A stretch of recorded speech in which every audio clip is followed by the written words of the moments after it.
अस्सलाम वालेकुम। आप लोगों की आवाज आ रही है? अच्छा। अ, आप लोगों से ना पहले भी मैं चले पहले हम दुआ से स्टार्ट करते हैं। बिस्मिल्लाहिर्रहमानिर्रहीम। रब्बिश इश्रह ली सदरी व यस्सिर ली अमरी वहलुल उक़दतम मिन लिसानी यफ़क़हू क़ौली। अच्छा, आज जो है ना हम थोड़ा सा देखेंगे कि टैक्स का फार्मूला क्या होता है। उसके बाद जो 1040 की रिटर्न है इसका थोड़ा सा रिव्यू करेंगे। और उसके अलावा जो है सिस्टम के जो फॉर्म्स होते हैं, एक्सटर्नल और इंटरनल फॉर्म, वो कौन से होते हैं उनके बारे में हम थोड़ा सा जानेंगे। अच्छा, सवाल आया कि एनरोल एजेंट का। अच्छा, एनरोल एजेंट का भी आपको मुझे भाई क्लास के एंड में बताइएगा, मैं आपको एनरोल एजेंट का भी बता दूँ। ठीक है, क्लास के एंड में मैं आपको एनरोल एजेंट का भी बता दूंगा।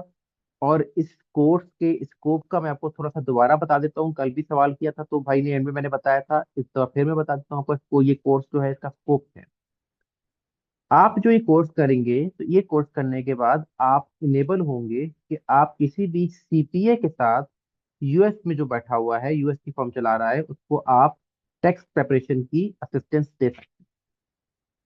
यूजुअली जब टैक्स का सीजन होता है उस टाइम ये सीपीए हायर कर रहे होते हैं, तो आप भी उनमें से शामिल हो सकते हैं और आप उनको टैक्स की असिस्टेंस दे सकते हैं, जिसमें आप अर्निंग अच्छी खासी कर सकते हैं। यूजुअली सीपीएस जो है वो जो लोग होते हैं आपके एक्सपीरियंस उनको $15 से $25 तक भी दे रहे होते हैं पर मंथ का, और रिटर्न बेसिस के ऊपर भी हायर कर रहे होते हैं। और इसके अलावा आपके अपने अगर रिसोर्सेज हैं, आपको अपने रेफरेंस से टैक्स रिटर्न मिल जाती हैं, तो वो टैक्स रिटर्न भी आप कर सकते हैं, जिनमें आप एक रिटर्न के पीछे 300 से लेके $1000 तक ही कमा सकते हैं। तो अगर मैं $1 एक रिटर्न के पीछे $300 भी एवरेज रखूं, और आप और कुछ नहीं तो चलो 10 रिटर्न भी अगर कर लेते हैं खींच खाच के, तो 10 रिटर्न का आप हिसाब लगा लें। $3000, $3000 को अगर आप मल्टीप्लाई करते हैं, चले सर रफली $300 का रेट है अगर, ऐसे तो 280, लेकिन मैं चलो 300 समझाने के लिए भी करूँ, तो 30 लाख रुपया सिर्फ 10 रिटर्न से आप कमा सकते हैं। ठीक है, एक रिटर्न के पीछे आप 1 लाख से प्लस कमा सकते हैं अगर आप अपनी कोई फ्रीलांसिंग करते हैं या कोई और रेफरेंस यूज करके आप रिटर्न पकड़ते हैं तो। और इसके अलावा अगर आप किसी सीपीए के साथ काम करते हैं तो आप उनको रहकर सर्विसेज देते हैं। वो सीपीए अगर आपको हायर करता है तो से जी के, अगर आपको वो सीपीए कहता है जी मैं आपको पर रिटर्न से जी $50 देता हूँ, ठीक है, तो अगर आप उसके साथ डेली की मेरे ख्याल है 4 या 5 रिटर्न भी बना लेते हैं ये चलो, और जो $50 भी डेली का आप रखते हैं और कुछ ना करें, आप एक दिन का से $50 रख ले, तो आप हिसाब लगाएं। अगर कोई भाई मुझे जरा कैलकुलेटर ऑन करके मुझे बताए कि एक महीने में कितने मकना लेगा $50 से। 1500 अगर 30 दिन काम करता सैटरडे संडे भी ऑन रखना, ठीक है, तो ठीक हो गया। जी जी। $1500 अगर 30 दिन यानी काम कि करता जी। जी जी, ठीक है। 1500। और अगर 2 महीने हमारा जो टैक्स सीजन होता है वो होता है जनवरी टू अप्रैल। हम कहते हैं यार जनवरी में भी काम नहीं किया आपने, फरवरी मार्च और अप्रैल में काम किया, ठीक है, जी तो आप 3 महीने का लगा ले तो चलो 1500, नहीं तो 1500 पर मंथ, चलो मैं 1500 को भी कहता हूँ, चलो 2000 पर मंथ कर लें आप थोड़ा, ये बहुत बहुत ही नीचे हो जाता है ना। 2000 नहीं जी तो जी। चलो 2000 कर लें, और 3 महीने में अगर आप $6000 भी कमा लें तो ये कितना हो गया? 18 लाख। 280 के हिसाब से 16,80,000। हाँ मतलब वही ना, मैं रफली एस्टिमेट दे रहा हूँ आपको। जी बिल्कुल। 16 लाख 80 कर ले, 17 लाख कह रहे हैं, जी तो ये आप एक कर सकते हैं, ठीक है। फिर अगर आप, और ये सिर्फ टैक्स सीजन के पॉइंट ऑफ व्यू से बता रहा हूँ, अगर और ऑब्वियस सी बात है, जो आपको किसी हायर करता है वो सिर्फ 2 महीने या 3 महीने के लिए हायर नहीं करता, वो आपको फिर पूरे साल के लिए हायर करता है, या एटलीस्ट अक्टूबर तक तो आपको कहीं भी नहीं जाए, क्योंकि आपका जो टैक्स सीजन होता है ये अक्टूबर तक जाता है, ठीक है, 15 अक्टूबर तक जी। चलता है। तो आप लोग इसमें भी इनके साथ काम करते रहते हैं, तो आपका ये काम चलता रहता है। क्योंकि हमारा ये कोर्स जो इंट्रोड्यूस करने का मकसद था वो ये था कि आप लोगों को डॉलर बेस्ड अर्निंग की तरफ हम लेके जाएं, जिसमें आप लोग भी तरक्की करें और पाकिस्तान भी इससे तरक्की करे। अच्छा जी, दूसरा ऑप्शन ये है जी कि अगर आपको कोई सीपीए नहीं मिलता, जो कि 90 केसेज में हो भी सकता है, 90% केसेज में, क्योंकि जारी बात है हर किसी की वो अप्रोच नहीं होती। किसी को लिंक्डइन के थ्रू काम मिल जाता है, किसी को फाइवर अप्रोच के थ्रू काम मिल जाता है, किसी को किसी का रेफरेंस होता है, किसी का चाचा ताया मामा बाहर बैठा होता है वो उनको रेफरेंस दिया जाता है, लेकिन कोई बंदा ऐसा जो नहीं कर पाता। कोई बात नहीं, आप पाकिस्तान में बीबीओ फॉर्म्स भरी पड़ी हैं, लाहौर में, कराची में तो बहुत बेइंतहा है, इस्लामाबाद में भी काफी हैं, आप वहां पे ट्राई कर सकते हैं उनके साथ। वो स्टार्टिंग में ही आपको 1 लाख 1.5 लाख तो इजीली आपको जॉब मिल जाती है, अगर आपको पता हो कि आपको काम क्या करना है, कैसे करना है।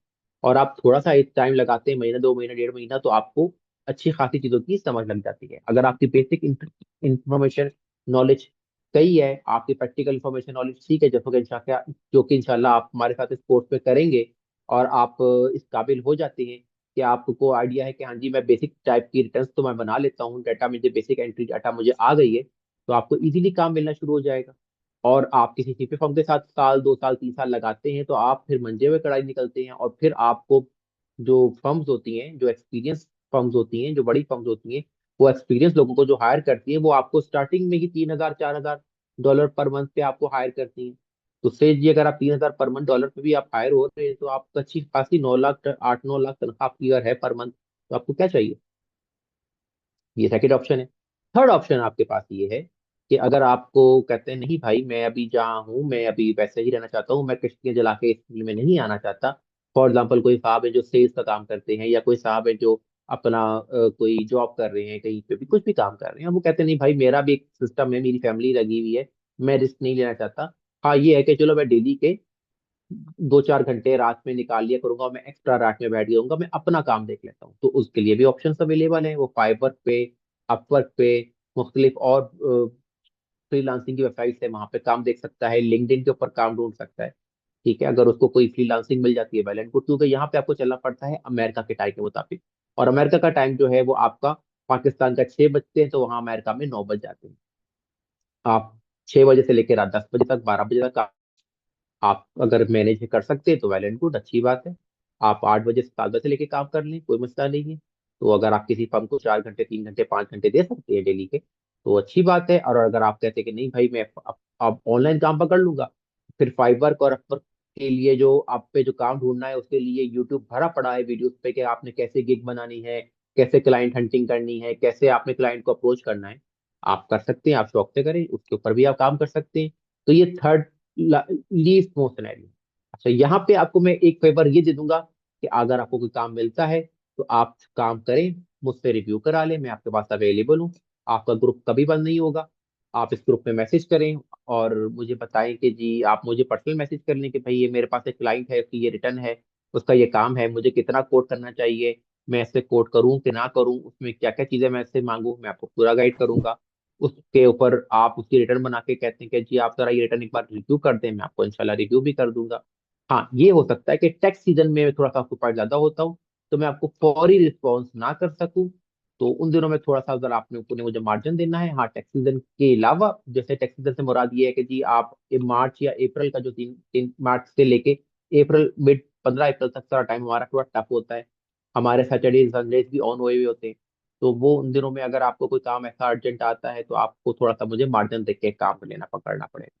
इसके अलावा अगर आप कोई सितंबर अक्टूबर में काम पकड़ते हैं, तो भी वहाँ पे तो थोड़ा सा आपको मुझे मार्जिन देना होगा।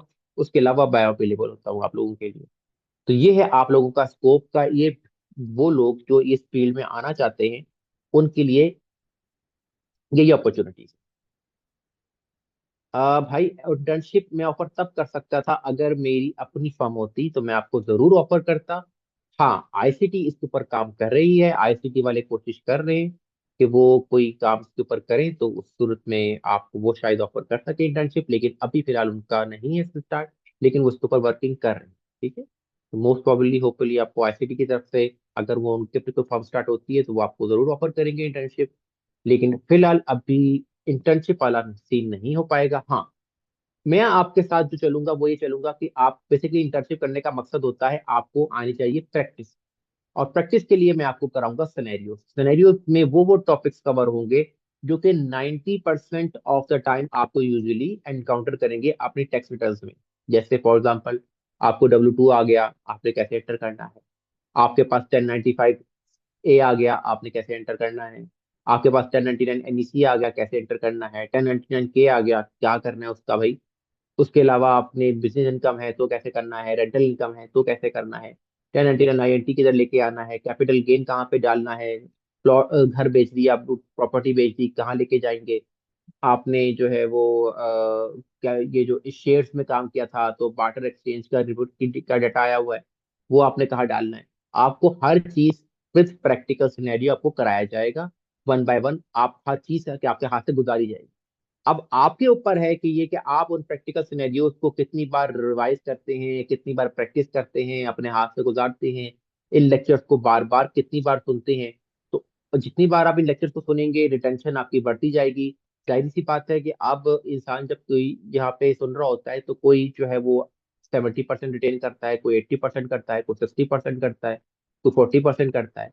हर एक की अपनी रिटेंशन पावर होती है जितने में वो रिटेन कर जाता है। तो उसका बेस्ट हल क्या है कि आप लोगों को वीडियो की रिकॉर्डिंग्स अवेलेबल होंगी।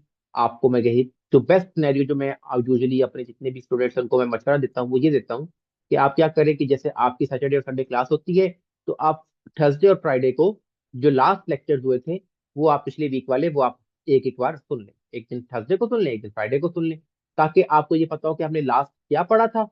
और दूसरा जो है वो आपने देख लेना है कि भाई जो उसके अलावा जो पिछले लेक्चर्स होंगे आपके पास मंडे ट्यूसडे वेडनेसडे 3 दिन अवेलेबल होते हैं। आप उनमें वो लेक्चर्स रिपीट करते जाएं एक एक बार, दो दो बार। उससे ये होगा कि आपको चीजें भी समझ आना शुरू हो जाएंगी, आपकी चीजें लिंक करना शुरू हो जाएंगी। फॉर एग्जाम्पल एक चीज मैंने आपके चौथे लेक्चर में बताई, आपको याद आया कि अच्छा अच्छा जो ये सर ने ये जो बात बताई थी वो यहाँ से लिंक कर रही है, वो जो पहले लेक्चर में बताई थी वो चीज यहाँ से लिंक कर रही है। तो ये चीज आपकी सारी होती जाएगी। बार्टर इन प्रैक्टिस यूएस, इसका मुझे बात समझ नहीं आई भाई। वो बार्टर प्रैक्टिस यूएस में कौन सी होती है? कैसर भाई आपने क्या सवाल पूछा, मुझे आपकी बात नहीं समझ आई। जी जी सर, आपने मेंशन किया ना कि बार्टर एक्सचेंज को किस तरह से मेंशन करना है रिटर्न में। तो बार्टर सिस्टम जो है चीज़ों बार्टर, के बदले बार्टर चीज़ें। नहीं, बार्टर नहीं, बार्टर नहीं, बार्टर नहीं, मैंने कहा कैपिटल गेन वगैरह जो होते हैं वो कैसे जाएंगे, अच्छा या अच्छा, कोई हाँ। चीज आपने आई एम बेची है। सॉरी। जी जी ठीक है, आई एम सॉरी। ठीक, कोई मसला है। तो ये है आप लोगों के लिए एक स्कोप कि अगर आप लोग जो अभी जितने भी लोग सुन रहे हैं उन्होंने जाहिर बात है आजकल में फाइनल करना है। कुछ लोग हैं जिन्होंने फाइनल कर लिया है, अपना माइंड बना लिया है, और कुछ वो लोग हैं जिन्होंने अभी भी फाइनल नहीं किया कि वो उन्होंने ये कोर्स लेना है कि लेना। तो उनके लिए मैंने ये गाइडेंस एक दे दी है कि उसके बाद वो उन्होंने अपनी डिसीजन लेने में उनको आसानी इंशाल्लाह हो जाएगी। अब चलते हैं अपने कोर्स की तरफ, अपनी क्लास की तरफ। जो लास्ट क्लास थी उसमें हमने पढ़ा था कि जी के टैक्स के हमारे पास कौन कौन से फॉर्म्स आते हैं, उसके बाद इनकी ड्यू डेट्स क्या होती हैं, फाइलिंग स्टेटस के बारे में हमने देखा कि मैरिड फाइलिंग जॉइंटली कौन है, मैरिड सेपरेट फाइलिंग सेपरेटली में क्या होता है, हेड ऑफ हाउस होल्ड क्या होता है, सिंगल कौन फाइल करता है, और सर्वाइविंग स्पाउस में क्या मामला होते हैं। तो ये आपने सारे उसमें देखे। आज के दिन हम थोड़ा सा जो है वो फार्मूला के ऊपर वर्क करेंगे कि फार्मूला में क्या होता है। उसके अलावा यूएस में जो टैक्स फॉर्म्स आते हैं वो किस किस तरह के आते हैं, उनकी शक्ल कैसी होती है, वो हम थोड़ी सी देखेंगे। और उसके बाद हम फिर इंशाल्लाह नेक्स्ट क्लास में हम जो है वेब सॉफ्टवेयर के ऊपर स्टार्ट करेंगे। सॉफ्टवेयर के ऊपर हम इंशाल्लाह हम पहली रिटर्न बनाएंगे। उसके ऊपर देखेंगे कि रिटर्न कैसे बनती है, एक सैलरी पर्सन की रिटर्न कैसे बनती है। फिर उसके बाद हम देखेंगे कि एक बिजनेस वाले की रिटर्न कैसे बनती है, फिर देखेंगे कि रेंटल इनकम की रिटर्न कैसे बनती है। साथ साथ में आप लोगों को जो है प्रैक्टिस सिनेरियोस भी दे दिया करूंगा, और आपको उनका सोल्यूशन भी साथ साथ प्रोवाइड करता जाऊंगा, या आप लोगों को गाइड कर दूंगा वीडियो बना के कि भाई इसका सोल्यूशन ये है, यहाँ से इसको देख लो। आप लोग वो सोल्यूशन उसके बाद वहां से देख लिया करिएगा। शुरू करते हैं, बिस्मिल्लाहिर्रहमानिर्रहीम। अच्छा, आपका जो टैक्स का फार्मूला है ना वो है सिंपल। आपकी इनकम होती है, इनकम पे टैक्स लग जाता है। अगर हम इसको नल में देखें तो दो चीजें, आपकी इनकम है, इनकम के ऊपर आपका टैक्स है। अब होता क्या है, इनकम में सबसे पहले आपको कहते हैं कि इनकम तो आपने ली है कि चलो आपको उसमें से कुछ एडजस्टमेंट्स वो आपको माइनस करने को दे दें, जिससे आप निकाल माइनस करने के बाद आप आ जाते हैं एडजस्टेड ग्रॉस इनकम, एजीआई से। अब ये एडजस्टमेंट्स क्या चीज होती हैं अभी चल के हम ये देखते हैं। अच्छा, एजीआई करने के बाद आपको वो ऑफर करता है कि यार ये तो चलो आपने अपनी इनकम में एडजस्टमेंट करके आपने अपनी एडजस्टेड ग्रॉस इनकम निकाल ली। उसके बाद आपको वो ऑफर करता है आईआरएस दो तरह की डिडक्शन। एक होती है स्टैंडर्ड डिडक्शन, जो कल हमने देखी थी कि सिंगल के लिए 14,600 है, तो मैरिड फाइलिंग जॉइंट के लिए 29,200 है। तो इस तरह करके हमने सब डिडक्शन देखी थी, जिसमें आप कहते हो कि आप ये अपनी इतनी सैलरी में से ये अमाउंट माइनस कर दो। और एक होती है आइटमाइज रिडक्शन। आइटमाइज रिडक्शन क्या होती है कि उसमें से तीन या चार चीजें आती हैं जो कि आप अपनी डिडक्शन उनकी ले सकते हैं, और उनकी अमाउंट अगर आपकी स्टैंडर्ड डिडक्शन से ज्यादा है और आप चाहते हो कि आप अगर वो पैसे, अब जो जो डिटेल्स हैं, जो रसीदें हैं, जो उनके प्रूफ्स हैं, वो अगर आप अपने पास रिटेन कर सकते हो तो आप वो आइटमाइज डिडक्शन भी ले सकते हो। और उसमें ये होगा कि आपको डॉक्यूमेंट्स जो हैं वो संभाल के रखना पड़ेंगे, ताकि अगर इनकेस आईआरएस के तरफ से ऑडिट आता है तो आप वो प्रेजेंट कर, आप ये एक एडजस्टमेंट होती है, ये होती है अबव द क्या कहते हैं, अबव द बार कहते हैं, या अबव द ब्रैकेट का कुछ नाम होता है, वो होती है। पर एक होती है ये बिलो, यानी कि स्टैंडर्ड डिडक्शन या आइटम डिडक्शन, ये दो तरह की आपको एडजस्टमेंट और डिडक्शन मिलती है। आप आ जाते हो फिर टैक्सेबल इनकम पे। अच्छा, यहाँ पे एक कैच और है कि भाई अगर आप में से कोई बिजनेस कर रहा है तो उसको फिर वो क्यूबीआई क्वालिफाइड बिजनेस इनकम की डिडक्शन भी मिल जाती है। अब ये क्वालिफाइड बिजनेस इनकम क्या होती है कि इंशाल्लाह हम जब बिजनेस टैक्स रिटर्न पढ़ेंगे उसमें अंदर हम इंशाल्लाह इसको देखेंगे। लेकिन अभी फिलहाल समझने के लिए इतना समझ लें कि अगर मैं आपको एक झटका सिस्टम पकड़ाऊं, तो जी आप नेट प्रॉफिट का 20% आप समझ लें कि आपको नेट प्रॉफिट का 20% आपको यहाँ पे डिडक्शन मिल जाती है। कि अगर फॉर एग्जाम्पल आपकी इनकम 1 लाख थी तो आपको 20,000 की यहाँ पे डिडक्शन मिल जाएगी। तो आपके पास आ जाती है फिर उसके बाद फाइनल टैक्सेबल इनकम। अब उस टैक्सेबल इनकम के ऊपर आपका लग जाता है टैक्स, 10%, 12%, 14%, जो भी रेट आपका, आप जिस स्लैब के अंदर आप आ रहे होते हैं वहां पे आपको वो टैक्स लग जाता है। उसके बाद आपको उधर स्टिल आपको दो तरह के और जो है ना वो अमाउंट जो है ना आपको माइनस करने को मिलती हैं उस टैक्स लाइबिलिटी के अंदर। एक होती है वो कि आपने अगर कोई एडवांस पेमेंट्स की हैं, कोई विदहोल्डिंग टैक्स कटा हुआ है, या आपने कोई एस्टिमेटेड टैक्स जमा कराए हुए हैं, तो आपको वो यहाँ पे आप वो माइनस कर सकते हैं। और इसके अलावा जो टैक्स क्रेडिट्स हैं, जिसमें आप अगर फॉर एग्जाम्पल अगर आपका एक बच्चा है तो 2,000, दो बच्चे हैं तो 4,000, तीन बच्चे हैं तो 6,000, चार बच्चे हैं तो 8,000, इस तरह 6 बच्चे हैं तो 12,000, आपको टैक्स क्रेडिट मिलता है पर बच्चा 2,000। अच्छा, इसके अलावा अगर आपकी इनकम कोई कम है तो आपको earned income credit, EIC credit मिल जाता है। अच्छा जी, आपका बच्चा जो है वो कॉलेज में पढ़ रहा है, आपको 1098 का फॉर्म मिलता है वहां से, और आपको आपने जो फीस पे की होती है उसकी आपको उसका आपको क्रेडिट मिल जाता है 2,000 से 2,500 पर बच्चा। अच्छा, उसके अलावा अगर आपको है कि जी आपने जो है वो घर के अंदर सोलर लगाया है, आपको उसका क्रेडिट मिल जाएगा। आपने कोई इलेक्ट्रॉनिक व्हीकल खरीदी है, अच्छा आपको उसका क्रेडिट मिल जाएगा। तो इस तरह मुख्तलिफ तरह के क्रेडिट्स होते हैं जो आपको मिलते हैं, और ये क्रेडिट्स आपकी टैक्स लायबिलिटी को कम कर देते हैं। अब ऊपर क्या था, ऊपर जो एडजस्टमेंट्स थी या जो डिडक्शंस थी, ये आपकी इनकम को कम कर रही थी और आपकी टैक्सेबल इनकम उससे कम होती जा रही थी। और जो नीचे है, नीचे वाले पोर्शन में डबल लाइन के बाद जो नीचे वाले पोर्शन में है वो क्या है, वो आपके क्रेडिट्स जो है ये आपके टैक्सेबल लाइबिलिटी को कम कर, कि फॉर एग्जाम्पल आपकी 1 लाख इनकम बनी, 1 लाख इनकम में से ये डिडक्शन करते करते आप 50,000 पे आ गए, 50,000 के ऊपर आपका 10% टैक्स बना 5,000। अब नीचे जो 5,000 के ऊपर आपका जो है ना, अब ये जो नीचे क्रेडिट्स है ना, ये आपके उस 5,000 को कम करेंगे मजीद। तो आपके फॉर एग्जाम्पल जी एक बच्चा था तो 5,000 से कम 2,000 कम हो गया, पीछे 3,000 रह गया। अच्छा जी, उसके अलावा पता लगा जी आपने तो ऑलरेडी अपना सैलरी के ऊपर टैक्स विदोल्ड हुआ हुआ है, कितना हुआ हुआ है जी 4,000, तो उल्टा नेगेटिव 1,000 रह गया। अब ये 1,000 आईआरएस आपको रिफंड कर देगा। अच्छा, इसके अलावा और क्या हुआ जी, भाई पता लगा वो आपकी तो सैलरी कम थी तो आपको तो अर्न इनकम क्रेडिट भी मिल रहा है 5,000, तो लो जी 6,000 का क्रेडिट आपको मिल गया, 6,000 आपकी अकाउंट ने आईआरएस ने आपको दे दिया, आपकी टैक्स रिटर्न भी फाइल हो गई और आपने 6,000 रुपये भी, $6,000 भी कमा लिए। तो ये आपका फॉर्मूला है। अब हम इसको थोड़ा सा डिटेल में देखते हैं कि जी ग्रॉस इनकम जो है ये कौन कौन सी होती हैं, फिर एडजस्टमेंट में क्या क्या चीजें आती हैं, और आइटमाइज डिडक्शन में क्या क्या चीजें आती हैं। ये चीजें डिटेल में देखते हैं। पहले एक भाई का सवाल है, वो सवाल ले लें। अगर भाई आपका सवाल इसी से मुताल्लिक है तो काइंडली फिर कीजिएगा, अदरवाइज अगर आपसे इसके अलावा कोई सवाल है तो आप बाद में भी कर सकते हैं। अभी सवाल किसी भाई ने हैंड रेस किया था, मुझसे हटा दिया है। अगर आपका सवाल है तो कर सकते हैं जी अब्दुल्ला भाई।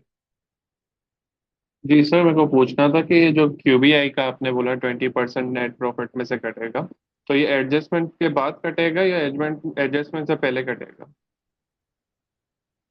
एडजस्टमेंट में आपकी बात नहीं समझा, कौन, ये ऊपर आयत में वापस। आप वो फार्मूला लगा दें, इसके जी अंदर जी आ गया। एडजस्टमेंट, ग्रोथ इनकम और स्टैंडर्ड डिडक्शन, उसके बाद क्यूबीआई कटेगा या वो फुल नेट प्रॉफिट यानी जो इनकम होती है उसमें से 20% कटेगा? लेकिन पहली बात तो ये कि आपकी ग्रॉस इनकम में से सारी चीजें माइनस होती जा रही हैं, तो आप जो ऊपर माइनस कर ले या नीचे माइनस कर ले, आंसर सेम आना है पहली बात।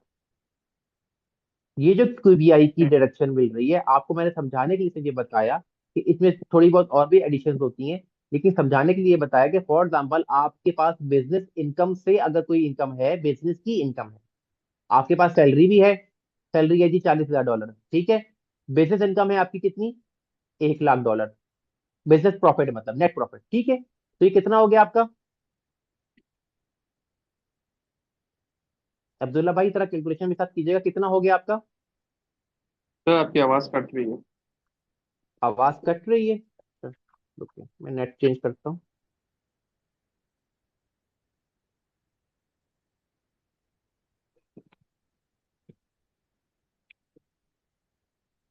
अब आ रही है। जी अब आ रही है। ठीक है, अच्छा अब आप मुझे ये बताएं, आपकी सैलरी थी 40,000, ठीक है। जी। आपके पास बिजनेस भी आप करते थे, आपके पास जो प्रॉफिट आया वो आया, अल्लाह भला करे, 1 लाख। तो ये टोटल इनकम कितनी होगी, ग्रॉस इनकम कितनी हो गई आपकी। 1,40,000। 1,40,000।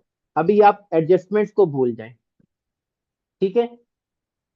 अब आपको यहाँ पे मिलेगी स्टैंडर्ड डिडक्शन या आइटमाइज डिडक्शन। से आपने कहा जी मैं स्टैंडर्ड डिडक्शन लेता हूँ, आप अपनी इनकम में से 29,200 माइनस कर लें, अगर आप मैरिज फाइलिंग ज्वाइंटली में फॉर एग्जाम्पल से कॉल करते हैं, पीछे कितना रह गया।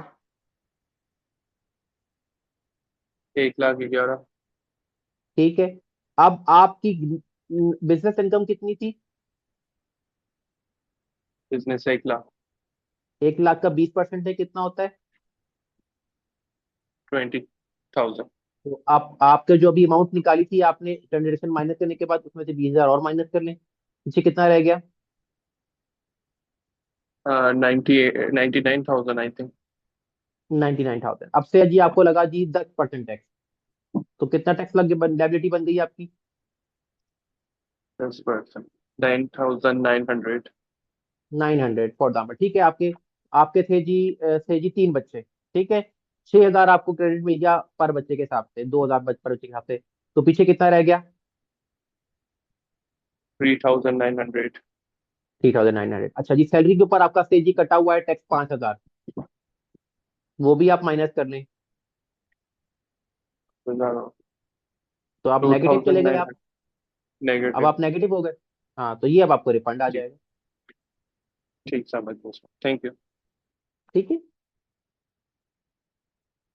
अच्छा जी, अब ग्रॉस इनकम में क्या क्या चीजें आती हैं जी मोहसिन भाई।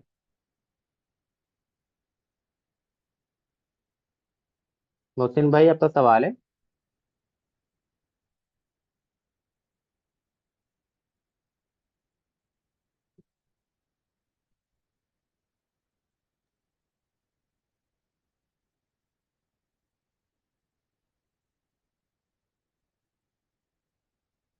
मोहसिन भाई आपको कोई सवाल है। अच्छा चलो। अच्छा, इस चैट में लिखा हुआ जी, इस सर्टिफिकेट, हाँ ये सर्टिफिकेट बेसिकली सोहेल अली साहब ये सवाल कर सकते हैं, बताएं। सर ये इसमें जो डिडक्शंस हैं या जो भी आपके अलाउंसेज हैं, मतलब जब हम्म। जब हमें ये पता है कि जो हम जिससे सॉफ्टवेयर यूज कर रहे हैं, तो वो टैक्स हम्म। की कैलकुलेशन तो वो खुद ही करेगा। तो ये सिर्फ आप हम्म। हमें इसलिए बता रहे हैं कि ये ताकि जो भी डिडक्शंस वगैरह हैं उससे हम फेमिलियर हो जाएं, जी बिल्कुल और ऐसे ही है, आपकी इसी ऐसे अंडरस्टैंडिंग डेवलप हो जाए। अंडरस्टैंडिंग डेवलप बिल्कुल। हो और जाए ताकि हाँ फार्मूला, ताकि, क्योंकि वैसे तो जरूरत नहीं है, क्योंकि वो बिल्कुल ऐसे, ऑलरेडी सारी चीजें खुद करके वो हमें बिल्कुल। डेटा हाँ वो प्रोवाइड करना आप, होता है। बिल्कुल ऐसे ही, आपने W2 की डाटा एंट्री करेंगे, आपको खुद रिटर्न बना देगा। आप 1099 डालेंगे, रिटर्न बना देगा। आप वो स्केड्यूल सी भर फिल करेंगे, रिटर्न बना देगा। स्केड्यूल ई डाटा डालेंगे, फिर रिटर्न बना देगा। जी जी जी। लेकिन मेरा मकसद आपको साथ लकीर का फकीर बनाना नहीं है, आपको ये तो पता हो कि जो आप डाटा डाल रहे हैं उसका इफेक्ट कहाँ कहाँ जा रहा है, और उसकी वजह से कहाँ कहाँ इम्पैक्ट पड़ रहा है, ताकि कल को आप टैक्स रिटर्न के अलावा टैक्स प्लानिंग की साइड पे भी अगर किसी को गाइड करना चाहते हो, वो भी आप कर सके, जो कि आज, क्योंकि बेसिकली टैक्स रिटर्न जो है वो, ये जो आपकी शॉर्टेज आई है ना, इसलिए आई है कि लोगों को टैक्स प्लानिंग में ज्यादा इफेक्ट पैसे मिल रहे होते हैं, तो लोग टैक्स प्लानिंग की तरफ मूव कर जाते हैं। और टैक्स रिटर्न जो है वो सिंपल डाटा एंट्री वाला एक तरह से लोगों को लगता है, तो वो उसके ऊपर इतना जहमत नहीं करते। फॉर एग्जाम्पल अब एक बंदा है, जैसे आपको पता है इंसान है, ज्यादा से ज्यादा चीज शुरू में रहता है। अभी वो कर रहा है जी, फॉर एग्जाम्पल से जी अभी आप काम स्टार्ट करते हैं, आपको जी से फॉर एग्जाम्पल से अल्लाह ताला आपसे बढ़ के आपको जी 5 लाख की तनख्वाह या 9 लाख की तनख्वाह आपको डॉलरों में बन रही है, आपके हिसाब से बन जाती है, या फिर यार जबरदस्त काम है।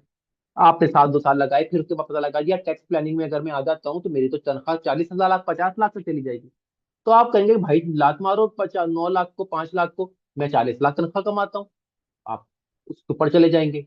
उससे और बेहतर कोई अपॉर्चुनिटी मिलेगी, आप 50 लाख, 80 लाख, 90 लाख पे वाली पे जाना चाहेंगे, आप उस पे चले जाएंगे। तो ये तो डिपेंड करता है ना कि आप किसी से अपने आप को पॉलिश करते जाएंगे, आप आगे बढ़ते जाएंगे। तो इसीलिए वहां पे बड़ा वहां पे प्रॉब्लम आई है कि वहां पे लोगों ने अपने आप को टैक्स प्लानिंग की तरफ मूव किया है, जिसकी वजह से काफी ज्यादा गैप आया है टैक्स प्रिपेयर्स की जॉब्स का। और आपने यहाँ पे भी देखा है कि मैंने आपको बताया कि वहां पे कैंडिडेट्स का बड़ा हिसाब किताब है और रिफंड्स मिलते हैं। तो लोग जो है वो टैक्स रिटर्न फाइल करना जरूरी समझते हैं, और फिर वहां पे लोन भी आपको पता है, लोग जो भी बिजनेस करते हैं वो मेजोरिटी लोग लोन लेकर बिजनेस करते हैं। तो वहां पे अब बिजनेस करना है, लोन चाहिए, तो भी टैक्स रिटर्न फाइल करना जरूरी है। तो इसलिए भी लोग लोग लोन फाइल करते हैं, या किसी ने गाड़ी लीज करवानी है तो वो इस तरह के कारनामे जो है वो टैक्स रिटर्न फाइल करवाते हैं। तो इसलिए आप लोगों को जो है ना, मैं आपको समझाने का मकसद ये होता है, फार्मूले के ऊपर जाने का मकसद ये होता है कि ताकि आप कल को, अगर आप जो लोग माशाल्लाह पढ़े लिखे हैं, फॉर एग्जाम्पल हमारे पास कुछ लोग ऐसे भी होते हैं जो चार्टर्ड अकाउंटेंट हैं, वो भी ये कोर्स कर रहे होते हैं। कुछ लोग एसीसीए हैं, वो कोर्स कर रहे होते हैं। कुछ लोग एमबीए हैं, वो कोर्स कर रहे होते हैं। तो उनको ये साथ साथ होता है कि चलो उनको भी पीछे लॉजिक समझ आ रही होती है कि ये कहाँ कहाँ की चीजें किधर किधर फॉल कर रही हैं और उनका इम्पैक्ट कहाँ कहाँ जा रहा है। अच्छा, जो बात भाई ने थोड़ी पहले चैट में की थी सर्टिफिकेट की, भाई देखिए सर्टिफिकेट तो आपको इसलिए दे दिया जाता है ताकि आप अपनी एक तसल्ली के लिए कि भाई यहाँ पे ये सर्टिफिकेट आपने ये कोर्स किया हुआ है। आप किसी बीपीओ फॉर्म में जाते हैं और उनको ये सर्टिफिकेट दिखाते हैं, तो वो आपसे जारी बात है, इंटरव्यू तो फिर भी करेंगे ही करेंगे। वो आपकी सर्टिफिकेट की बिना पे आपको इंटरव्यू छोड़ दे तो ये तो कैसे बननी है। सर्टिफिकेट का मतलब ये होता है कि आपने ये कोर्स किया है, क्रेडिट आवर्स पूरे किए हैं, और आपको ये चीजों का पता है। बाकी ये course of internationally recognised certificate तो सॉरी, वो नहीं होगा। कल को आप अगर फॉर एग्जांपल से जी के पीएमटी में या पीडब्ल्यूसी में या किसी और में आप चले जाते हैं जो फॉर्म में जाके और ये सर्टिफिकेट दिखा देते हैं, ऑब्वियसली वो तो नहीं होगा। हाँ, ये जरूर होगा कि जब वो आपका इंटरव्यू करेंगे तो आप कुछ चीजें पता होंगी, तो उनको ये पता लग जाएगा कि हाँ जी, बंदा कुछ पढ़ के आया है। अच्छा, अब ग्रॉस इनकम की हम बात करें तो ग्रॉस इनकम में क्या क्या चीजें होती हैं। ग्रॉस इनकम में सबसे पहले आपकी वेजेस हो गई, लेबर हो गई, ठीक है, आपकी जो भी सैलरीज आ रही हैं वो हो गई। इंटरेस्ट अगर आपने कहीं से कमाया है, आपने किसी कंपनी बैंक पे पैसे रखे थे, सेविंग अकाउंट खोला था, कोई आपने बॉन्ड्स वगैरह खरीदे थे, उसके ऊपर आपको इंटरेस्ट आया है तो वो होगा। आपने कहीं पे शेयर्स लिए थे, उसका उधर का डिविडेंड आया है तो आपको डिविडेंड इनकम आपकी शामिल हो जाएगी। आपको स्टेट की वजह से टैक्स रिफंड मिला है, ठीक है, तो वो आपकी इनकम का पार्ट हो जाएगा। आपको अच्छा, एलिमनी जो है ना, एलिमनी ये होती थी 2019 तक। अगर आपका जो स्पाउस है उसको एलिमनी रिसीव हो रही है तो वो अपनी उसको इनकम में लेता था, लेकिन अब 2019 के बाद इसको खत्म कर दिया गया है। अच्छा, उसके बाद जी बिजनेस इनकम आपकी है, फॉर एग्जाम्पल आप सेल्फ एम्प्लॉयड है, सुबह आप जॉब करते हैं, शाम को अपना कोई हिसाब किताब खेला हुआ है, कोई किसी बर्गर शॉप खोल लेता है या कुछ और कर लेता है, कोई सर्विसेज दे देता है, तो वो काम भी इसमें आ जाएगा। अच्छा, उसके बाद आपकी आईआरए कैपिटल गेन लॉस क्या है जी, कि आपने कोई प्रॉपर्टी खरीदी बेच दी, उसके ऊपर कैपिटल गेन आया। आपकी आईआरए इनकम को अगर मैं समझाना चाहूँ तो साधारण अल्फाज में तो आप यूं समझ लें, जैसे आप अगर कहें तो प्रोविडेंट फंड भी आप ले सकते हैं। प्रोविडेंट फंड तो खैर बल्कि आप यूं समझ लें, स्टेट लाइफ की पॉलिसी आपने ली, ठीक है। तो स्टेट लाइफ में क्या जी, आप फॉर एग्जाम्पल से जी आपने कहा जी मैं हर साल जो है ना 50,000 जमा कराऊंगा, तो वो आपने एक पॉलिसी ले ली। अब ये पॉलिसी जो है, IRA stand for individual retirement account. तो अगर आपने कोई पॉलिसी ले ली है आईआरए की, तो आपने क्या किया जी कि आपने उनको हर साल आप जो है ना अपने पैसे इसमें जमा कराते जा रहे हैं। अब 10 साल बाद या 20 साल बाद जो वो पॉलिसी मेच्योर होती है, आपको इकट्ठे पैसे मिल जाते हैं। तो अगर आपने वो जो पैसे आपको इकट्ठे मिल जाते हैं ना, वो आपकी आईआरए इनकम होती है, जो आपको आपकी इन्वेस्टमेंट के अलावा एडिशनल मिल रहे होते हैं।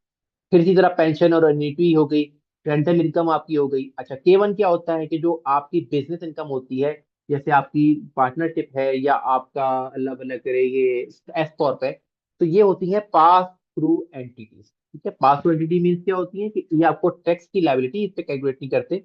ये सिर्फ आप जितने भी शेयर होल्डर्स होते हैं उनका पोर्शन का, इनकम का पोर्शन कैलकुलेट करके आपको दे देते हैं।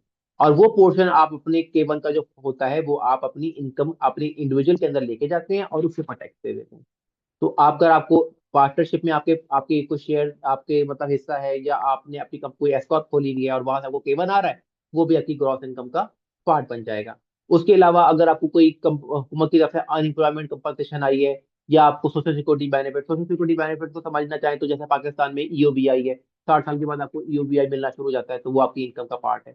या और कोई अदर इनकम के अलावा जो यहाँ पे मेंशन नहीं है, अगर कोई ऐसी इनकम है तो आप यहाँ पे मेंशन कर सकते हैं, तो ये आपकी ग्रॉस इनकम में शामिल हो जाती है। जी फवाद साहब। सर ये जो आप आईआरए की बात कर रहे हैं कि ये पेंशन फंड्स वगैरह या आपकी जो सेविंग है इंश्योरेंस की वो यहाँ टैक्स से जाती है, तो ये जो कंट्रीब्यूशन है ये तो हम अपनी इनकम से ही कर रहे होते हैं ना। तो अगर मैं अपनी इनकम से कंट्रीब्यूशन कर रहा हूँ और इनकम पे ऑलरेडी टैक्स मैं पिछले ईयर्स में पे कर चुका हूँ, तो ये डबल टैक्सेशन नहीं हो रही है? ये आप जो बात कर रहे हैं ना, यहाँ पे दो सवाल उठते हैं। पहली बात, आप मुझे ये बताएं कि आप फॉर एग्जाम्पल से जी आप अपनी सैलरी में से 5,000 रुपया जो है अपने कंट्रीब्यूट कर देते हैं इसके अंदर, ठीक है। 20 साल वो तो बाद मैं इनकम में से आपको, कर रहा हूँ। हाँ हाँ सुन ले पूरी पूरी बात सुन। आपने हर सैलरी में से अपने 5,000 निकालते, और आप महीने का, साल का 60,000 जो है वो अ, अपनी इस आईआरए में आप कंट्रीब्यूट कर देते हैं, ठीक है जी। 5 साल आपने किया, तो आप से जी आपने 3 लाख इसमें कंट्रीब्यूट किया। अब आप जब कंट्रीब्यूट करते हैं, आपने 5 साल तक और आपने कंट्रीब्यूट किया, अब आपको फॉर एग्जाम्पल से आईआरए की तरफ से मिले 25 लाख, तो आपने तो 3 लाख कंट्रीब्यूट किया था, तो बाकी का हिसाब कौन देगा? बात समझ में आ गई है सर, थैंक यू। पहला सवाल का जवाब हो गया। आ अच्छा, गई सर, दूसरे आ गई, सवाल। समझ में आ गई सर। नहीं नहीं, मैं अभी पूरा जवाब दूंगा भाई, आप टेंशन क्यों लेते हैं, मैं आपको इसकी बियॉन्ड भी जाके ना बताऊंगा। टेंशन टेंशन लेने की तो बात ही नहीं सर, वो तो मैं नहीं नहीं मतलब। सर, मैं हूं तो टेंशन आपने नहीं लेनी। हाँ, मैं नहीं हूं तो फिर मैं कुछ नहीं कह ठीक सकता, है, लेकिन मैं हूं जब जजाकल्ला। तक, तो इंशाल्लाह आपको टेंशन लेने नहीं दूंगा। अच्छा, इधर जजाकल्ला सर। होती है, इधर एक और चीज आएगी, अभी हम एडजस्टमेंट में जाएंगे ना, तो वहां पे एक और चीज आएगी, तो जिसे हम, आप अगर देखें एडजस्टमेंट के अंदर, आपको आईआरए कंट्रीब्यूशन के नाम से एक सेकंड नंबर पे लाइन नजर आ रही होगी, एजुकेटर एक्सपेंसेस के नीचे। ये जी क्या है? बिल्कुल, ये दूसरे नंबर पे आ रही है। हाँ, ये चीज भी आपको जारी बात है सवाल आना था। होता क्या है कि फॉर एग्जाम्पल आप कह रहे हैं कि मैं हर महीने 5,000 रुपया डॉलर अपना कंट्रीब्यूट कर रहा हूँ, तो आपने बिल्कुल जो भी ठीक है। बात की थी ना, डबल टैक्सेशन या डबल इनकम वाली बात, वो क्या होगी कि यहाँ पे, वहां पे आईआरए दो तरह के होते हैं। एक होता है आईआरए ट्रेडिशनल, जो कि यहाँ पे मेंशन है, और एक होता है आईआरए रॉथ, ROTH रॉथ। वहां पे होता है कि जी दो दो तरह से आप अपनी कंट्रीब्यूशन कर सकते हैं। एक कंट्रीब्यूशन आप क्या करते हैं कि जी मैंने अपनी, जो मैं फॉर एग्जांपल से हर महीने या हर साल अपनी कंट्रीब्यूशन कर रहा हूँ, उसको मैं अपनी ग्रॉस इनकम में से माइनस कर देता हूँ, जो कि यहाँ पे आप सेकंड नंबर पे देखें हो रहा है। तो आप क्या कहते हो कि भाई जी जी मैं जो जी हर जी। महीने दे रहा हूँ ना, जो मैंने 3 लाख जमा कराया, वो आपने दे दिया प्री टैक्स, ठीक है। आपने कहा मैं इसको इनकम का पार्ट नहीं बनाऊंगा, आपने अपनी इनकम में से वो अमाउंट माइनस कर दी, ठीक है। आप जो है ये जी अमाउंट जी, माइनस करेंगे। कंट्रीब्यूशन के। हाँ, और जब आपको ये पैसे इकट्ठे मिलेंगे, 20 लाख, 15 लाख, 25 लाख, तो आप सारी की सारी इनकम के ऊपर टैक्स दे रहे हैं। ये हो जाती है ट्रेडिशनल। जी इस ट्रेडिशनल की अगेंस्ट उन्होंने कहा कि भाई इतना, जब हमारी इनकम इकट्ठी आती है इतनी ज्यादा, तो फिर हमारी तो टैक्स स्लैब 12% के बजाय 25% या 37% पे चली जाती है, वो तो हमारे लिए बड़ा मुश्किल है। तो इसका हल क्या निकाला उन्होंने? कहा कोई बात नहीं, आप फिर एक काम ये करें कि आप जो ये कंट्रीब्यूशन करते हैं, इसको आप एडजस्टमेंट ना लें, और आपको जब आप पैसे मिलेंगे इसके इकट्ठे, तो आप उसके ऊपर भी टैक्स ना दें। वो होती है रॉथ, ROTH। ये इंशाल्लाह हम आगे जाके डिटेल में भी पढ़ेंगे। तो एडजस्टमेंट में क्या होती है, एक तो आपको मैंने बताया जी, आपने जो आईआरए में कंट्रीब्यूशन की होती है, जो आपने मंथली प्रीमियम्स जमा कराए होते हैं या ईयरली प्रीमियम्स जमा कराए होते हैं, वो आप माइनस कर सकते हैं यहाँ पे। और उसके बदले में ये होता है कि आपको जब वो आईआरए से कंट्रीब्यूशन इकट्ठी मिलती है, आईआरए इनकम, तो फिर आप टोटल इनकम के ऊपर वो टैक्स टैक्स देते का हो जाती है। हैं। जी जी बिल्कुल। जी जी। अच्छा, दूसरी एडजस्टमेंट कौन सी होती है कि अगर आप फॉर एग्जाम्पल से टीचर हैं, और अपने बच्चों के लिए कोई फोटो कॉपियां करा के ले गए, कोई मॉडल बना के ले गए, कोई बच्चों को कोई और समझ जाने के लिए कोई आपने कोई आर्टिकल जो है उसकी कॉपीज करा ली है, कुछ भी है, कोई बुक चुक ले गए बच्चों के लिए कोई, तो आपने अपनी जेब से कुछ एक्सपेंसेस किए हैं जो आपने बच्चों के लिए किए एज एन टीचर, तो आप वो एक्सपेंसेस भी अपनी इस ग्रॉस इनकम में से माइनस कर सकते हैं एज एन एजुकेटर एक्सपेंसेस।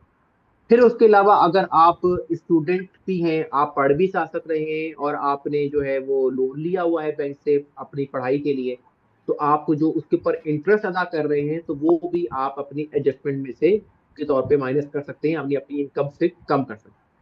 फिर इसके अलावा वहां पे एक चीज और होती है जिसे आप कहते हैं हेल्थ सेविंग अकाउंट। जैसे पाकिस्तान में आप हेल्थ इंश्योरेंस कराते हैं, आपने काजी के फॉर एग्जाम्पल जी की जी। 10,000 रुपए की इंश्योरेंस करा ली साल में, और अगर बीमार हुए तो ठीक है, नहीं बीमार हुए तो पैसे तो गए जाया। तो आप कहते हो बीमार हुए तो भी फायदा कोई नहीं हुआ, नहीं हुए तो भी फायदा कोई नहीं हुआ। तो उसका होता है वहां पे अल्टरनेटिव ये होता है कि वो आप वहां पे HSA हेल्थ सेविंग अकाउंट खोल लो। उसमें क्या होता है कि आप वो जो 10,000 रुपया हर साल जमा कराते हैं ना, वो वही जैसे आप IRA में जमा कराते हैं उसी तरह आप हेल्थ सेविंग अकाउंट में जमा कराते हैं। उसका फायदा ये होता है कि अगर ठीक है। खुदा ना खास्ता बीमार हो गए तो आपको उन्हीं पैसों में से आपको हुकूमत जो है ना वो आपको एडिशनल पैसे ऐड करके आपकी बीमार जो है ना वो इलाज का आपका खर्चा पूरा कर देगी। और अगर नहीं हुए तो वो आप पैसे अपनी एक मखसूस लिमिट के बाद अपने पैसे निकाल सकते हैं विद प्रॉफिट। फिर इसके अलावा वहां पे एक और एडजस्टमेंट मिलती है जिसे आप कहते हैं मूविंग एक्सपेंसेस। ये होती है आर्मी पर्सनल के लिए। कि ये नीचे आपने देखेगा, नीचे सबसे नीचे लास्ट लाइन में व्हाइट पोर्शन में लिखा हुआ भी है कि ओनली फॉर जी मेंबर्स जी। Of arm forces moving pursuant to military order. ये वो लोगों के लिए होता है कि अगर वो कोई मूवमेंट करते हैं कभी किसी स्टेट में, कभी कहीं कभी कहीं कभी मुल्क से बाहर, तो उनके लिए अलाउ होता है। अच्छा, उसके अलावा एक और अरेंजमेंट यहाँ पे आपको मिलती है जो कि होती है 1/2 ऑफ सेल्फ एम्प्लॉयमेंट टैक्स। ये क्या होता है इसको अभी मैं आपको नहीं बताऊंगा, ये इंशाल्लाह जब हम बिजनेस इनकम करेंगे उसमें मैं आपको समझाऊंगा। अभी आपको इसकी कैलकुलेशंस नहीं बता पाऊंगा, इतनी जल्दी वो आप लोगों को समझ में भी नहीं आएगी। तो आप अभी समझने के लिए ये समझ लें कि जो लोग बिजनेस कर रहे होते हैं, सेल्फ एम्प्लॉयड होते हैं, बिजनेस इनकम जितनी होती है, उनको जो सेल्फ उसके ऊपर वो सेल्फ एम्प्लॉयमेंट टैक्स देते हैं 15.3%। जैसे फॉर एग्जाम्पल अभी मैंने थोड़ी देर पहले भाई के साथ एग्जाम्पल की जिसमें मैंने कहा कि जी आपकी 1 लाख की इनकम थी, तो उसके ऊपर उनको 15.3% सेल्फ एम्प्लॉयमेंट टैक्स लगेगा 15,300।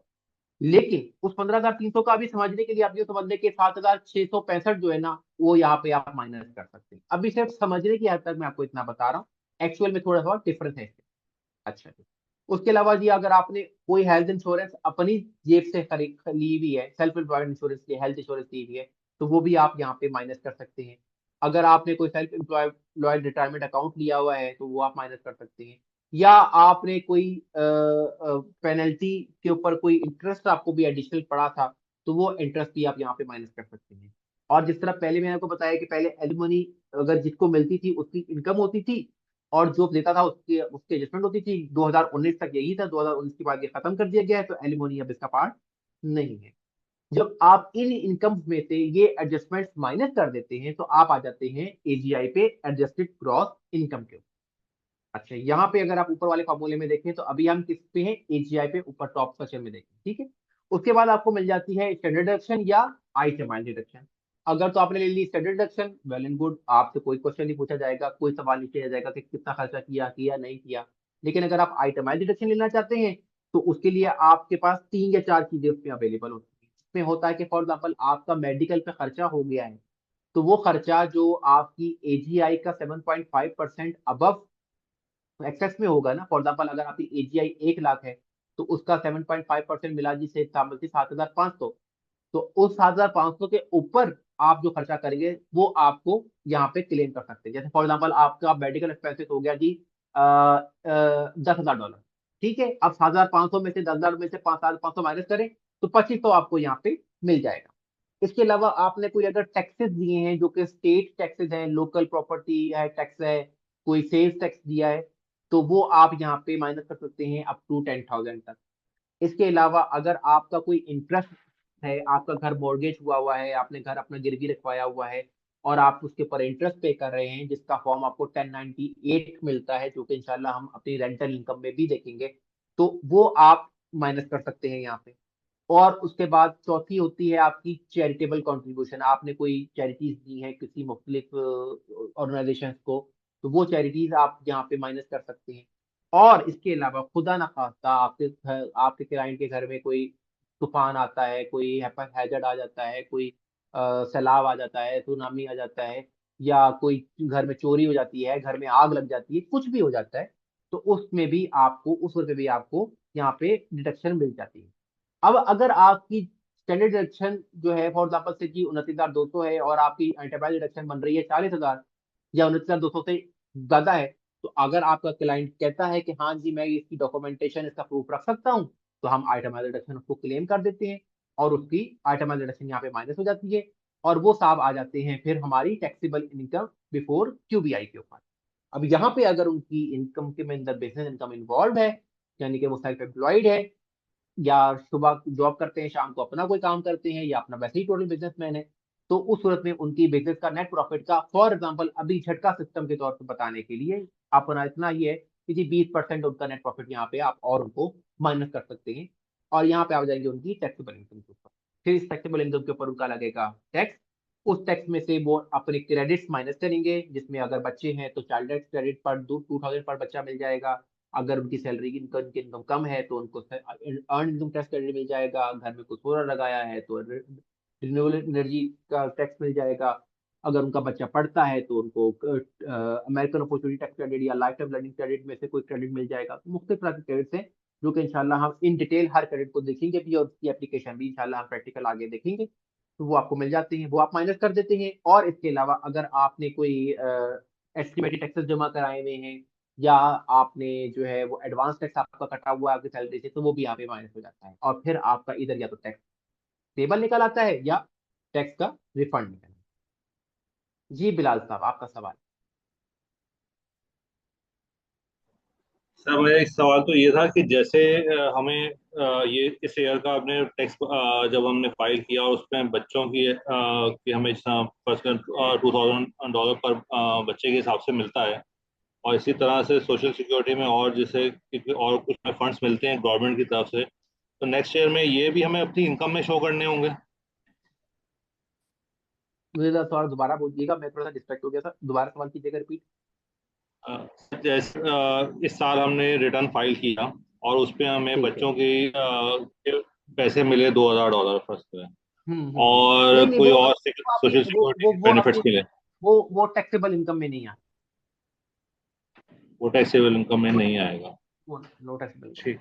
और जो ये अनएम्प्लॉयमेंट जो कंपनसेशन मिलता है, तो वो आपकी वो ऐड ग्रॉस होगा? इनकम का पार्ट, वो ग्रॉस इनकम का पार्ट है। वो आप ये देखेंगे इसमें लिखा हुआ है unemployment compensation, third last other income से सोशल सिक्योरिटी बेनिफिट्स के ऊपर, या K1 के नीचे। इसके अलावा अगर आपको स्टेट टैक्स रिफंड मिल, जी जी, वो आपकी इनकम का पार्ट है। अगर आपको स्टेट टैक्स रिफंड भी मिल रहा है, जैसे कि फॉर एग्जांपल आप चौथे नंबर पे देखे डिविडेंड के नीचे, तो वो भी आपकी इनकम का पार्ट। ठीक है। Okay sir, thank you. Welcome ji Mohsin भाई।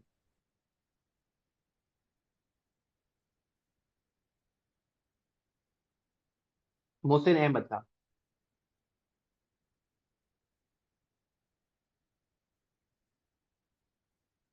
शायद उनका माइक का मसला है। भाई अगर इशू है तो आप टाइप कर देना, मैं अगले भाई को मौका दे रहा हूँ। सलमान मुश्ताक भाई।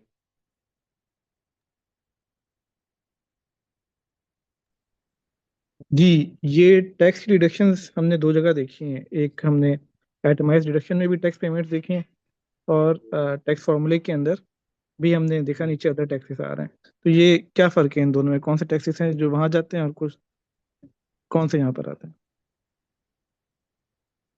भाई आपने तो वही बात कर दी कि सारी कहानी सुनने के बाद बंदा पूछता है कि ये कौन था, राजा कौन था, वो ऐसी कुछ टॉपिक था।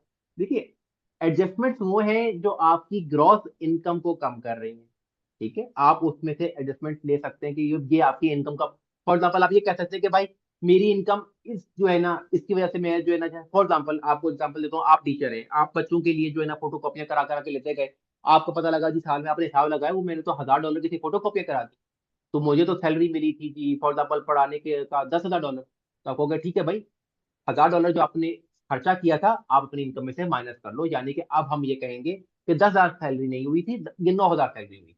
ये हो गई आपकी इनकम, जो कि आप अपनी एडजस्टमेंट हो गई, जो आप अपनी इनकम के एवज कम कर। दूसरी चीज आपकी है डिडक्शन।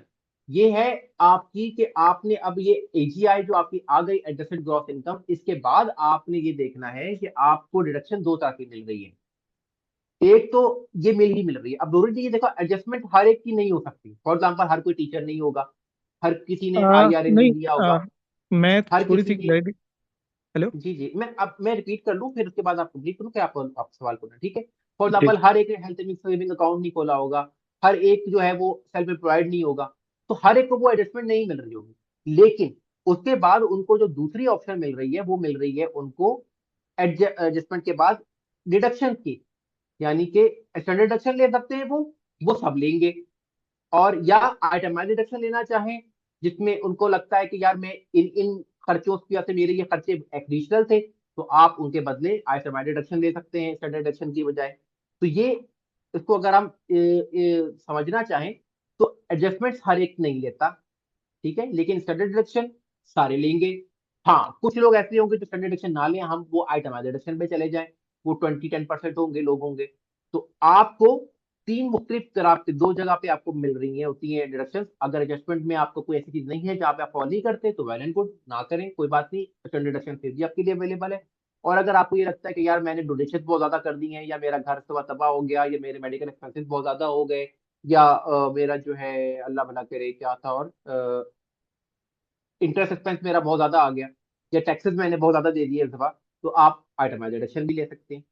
तो आप टैक्सेबल इनकम पे पहुंच जाते हैं उसके पास। अब आप अपना रिपीट करें सवाल, आपको कहाँ पे कंफ्यूजन थी? अच्छा, नहीं, मुझे कन्फ्यूजन इसमें थी कि अगर आप नीचे आते हैं टैक्सेबल इनकम डायरेक्ट कर लेते हैं, आप टैक्स क्रेडिट की एडजस्टमेंट्स आपने कर ली फॉर्मूले में, मेन फॉर्मूले में, टैक्स के फॉर्मूले में, उसके बाद वहाँ पे नीचे हमारे पास एक है अदर टैक्सेस। और यहाँ पे जब मैं ये अदर टैक्सेस आप इधर की बात करें। एक तो ये अदर टैक्सेस हो रहे हैं, अब हम आगे जाएं अगर, जहाँ पे आपने इसकी नेक्स्ट स्लाइड पे, यहाँ पे आइटमाइज एडजस्टमेंट के अंदर, आइटमाइज रिडक्शन के अंदर भी टैक्सेस आ रहे हैं। हाँ, ये वो टैक्सेस हैं जो आपने, जैसे फॉर एग्जाम्पल प्रॉपर्टी टैक्स पे किया आपने, ठीक है, उसकी आप एडजस्टमेंट यहाँ लेना चाहे तो आप ले सकते हैं। ओके। ठीक है, ये वो टैक्सेस। और अच्छा, वो जो ये और जो टैक्सेस है ना अदर टैक्सेस, ये वो जी, टैक्सेस हैं जैसे मैंने आपको भी बताया कि जो अगर आप सेल्फ एम्प्लॉयड हैं तो आपको सेल्फ एम्प्लॉयमेंट टैक्स लगता है 15.3%, 15,000, 15.3%, यानी कि 1 लाख पे 15,300। तो मैंने अब आपको यहाँ पे जैसे एग्जांपल दी कि एडजस्टमेंट में हम देखें, अगर एडजस्टमेंट की जहाँ पे लाइन है बॉर्डर, उसके बिल्कुल हाफ में लिखा हुआ है मूविंग एक्सपेंसेस के नीचे 1/2 ऑफ सेल्फ एम्प्लॉयमेंट टैक्स की एडजस्टमेंट यहाँ पे मिलती है आपको। तो मैंने आपको ये बताया था कि अगर समझना चाहें तो अभी फिलहाल इस टाइम समझने के लिए हम ये कह सकते हैं कि अगर आप सेल्फ एम्प्लॉयड हैं, आपने फॉर एग्जाम्पल से कि नेट प्रॉफिट $1 लाख कमाया है, तो उसके ऊपर आपको skill Morgan 15,300 self employment tax देना पड़ेगा, जो आपका यहाँ पे आके हिट होगा नीचे अदर टैक्सेस में सही आके, था। ठीक है। लेकिन भाई माइक ऑफ कर दे जो बाकी दूसरे भाई हैं। मैंने और किक लिखा लेकिन था मैंने उसके किंग बदले को। आपको एक एडजस्टमेंट मिल जाएगी कि वो जो नहीं, पंद्रह मैंने हजार तीन सौ आप 40 या नीचे दे। 45 डॉलर का था। भाईजान हेलो, हाँ, कौन लेकिन सा है? ते भी होंगे, हमने तो बढ़ा नुमान भाई, लिया था। भाई नुमान भाई, नुमान भाई, क्यों पसंद आया था? क्या कह सकते हैं? अच्छा खैर, मैं क्या कह रहा था, हाँ, सेल्फ एम्प्लॉयमेंट टैक्स जो आपको 15,300 नीचे यहाँ पे देना पड़ेगा, उसकी एडजस्टमेंट हाफ आप जो है ना ऊपर आपको मिल जाएगी, तो एक तरह से आपको वो हाफ देना पड़ेगा। तो ये एक चीज यहाँ पे थी, ये मसले क्या होती है जो कि आपको ऊपर एडजस्टमेंट, आपको जो है एडजस्टमेंट में आपको उसका इम्पैक्ट आपको थोड़ा सा मिल जाता है। थैंक यू जी। जी शुजा साहब, वेलकम। जी सर, मेरा सिर्फ एक सवाल था, बड़ा बेसिक सा है। अभी आपने बड़ी अच्छी एक पर्सपेक्टिव दिया था कि टैक्स रिटर्न्स के अलावा बेसिकली जो आप पोटेंशियली एक चीज़ है वो टैक्स प्लानिंग है। एंड ऑब्वियसली अगर आप किसी को हेल्प आउट कर रहे हैं पूरे साल में टैक्स प्लानिंग के अंदर, तो ही आप उसके टैक्स रिटर्न जो है वो सही से आप सबमिशन दे सकते हैं। एक और अभी आपने बात की कि आइटमाइज डिडक्शन या स्टैंडर्ड डिडक्शन जो है वो ऑलमोस्ट हर कोई क्लेम कर रहा होता है, बट प्राइमरीली जो एडजस्टमेंट्स हैं, मुझे लग रहा है कि आपकी बात से वो ये है कि वो प्राइमरीली जो अगर आप टैक्स प्लानिंग में जाते हैं, तो this is probably the area जहाँ पे आपको ज़्यादा फोकस भी करना चाहिए। बिकॉज फॉर एग्जांपल अगर मैं एक एग्जांपल लूँ IRA की, तो आई वुड अज्यूम बिल्कुल कि ऐसे ही जैसे है। हमारे यहाँ प्रोविडेंट फंड जो जो आप पेंशन फंड के अंदर अगर आप म्यूचुअल उसमें जाते हैं, तो पेंशन फंड बेसिकली आपको वो हेल्प आउट कर रहे होते हैं कि आपकी करंट जो इनकम है, इनकम टैक्स है, उसको भी आप एडजस्ट कर सकते हैं। मेरा सवाल सर ये था कि फॉर एग्जांपल जैसे IRA है, स्टूडेंट लोन इंटरेस्ट है, या हेल्थ सेविंग्स हैं, is there the right combo कि फॉर एग्जांपल अगर इनकम जो है वो $100 है, तो what would be the right combo कि मैं how much should go into my adjustments, how much should go into my deductions, and at the end of the day क्योंकि जब मैं अगर प्लानिंग करने जा रहा हूँ तो is there any formula for this, या कि मैं अगर अपने क्लाइंट को बताऊं कि ये this is how you can actually reduce by doing adjustments, क्योंकि जाहिर सी बात है अगर आप एडजस्टमेंट्स की तरफ जाते हैं तो those are monthly expenses out, क्योंकि आप एक आईआरए में पैसा लगा रहे हैं, अगर आप हेल्थ सेविंग के अंदर पैसा लगा रहे हैं तो जाहिर है उस महीने में या उस साल के अंदर आपकी वो वाली एक्सपेंस यानी वो आपकी डिस्पोजेबल इनकम तो कम हो रही है, but it is more like a futuristic planning, साल के एंड के ऊपर आप वो ले रहे होंगे। So is there a formula या कोई रिस्ट्रिक्शन है, कोई ऐसी चीज बिल्कुल है है, कि इसके ऊपर इस इसके ऊपर लेवल्स इसके कम कर ऊपर सकते हैं? बिल्कुल जी इसके ऊपर लोग काम कर रहे होते हैं, लेकिन जी अभी अगर आप जब आप इसके ऊपर काम करना शुरू करेंगे ना तो आपका दिमाग खुलना शुरू हो जाएगा आहिस्ता आहिस्ता। जैसे फॉर एग्जाम्पल अभी आपने इसके ऊपर देखा जी कि आईआरए की के ऊपर हम काम किया जा सकता है। फॉर एग्जाम्पल आपका एक आपका कोई क्लाइंट है, वो आ रहा है और आपको कहते हो कि यार एक काम करो तुम आईआरए में ना अपना कोई प्लान पकड़ लो। अब आप जब आप क्रेडिट पढ़ेंगे तो वहां पे एक और क्रेडिट पढ़ेंगे, सेवर्स क्रेडिट। वो क्या होता है कि जब आपने आईआरए में कंट्रीब्यूशन की होती है तो आपको उसके बदले में पैसे में आपको $1,000 वहां भी मिल रहे होते हैं।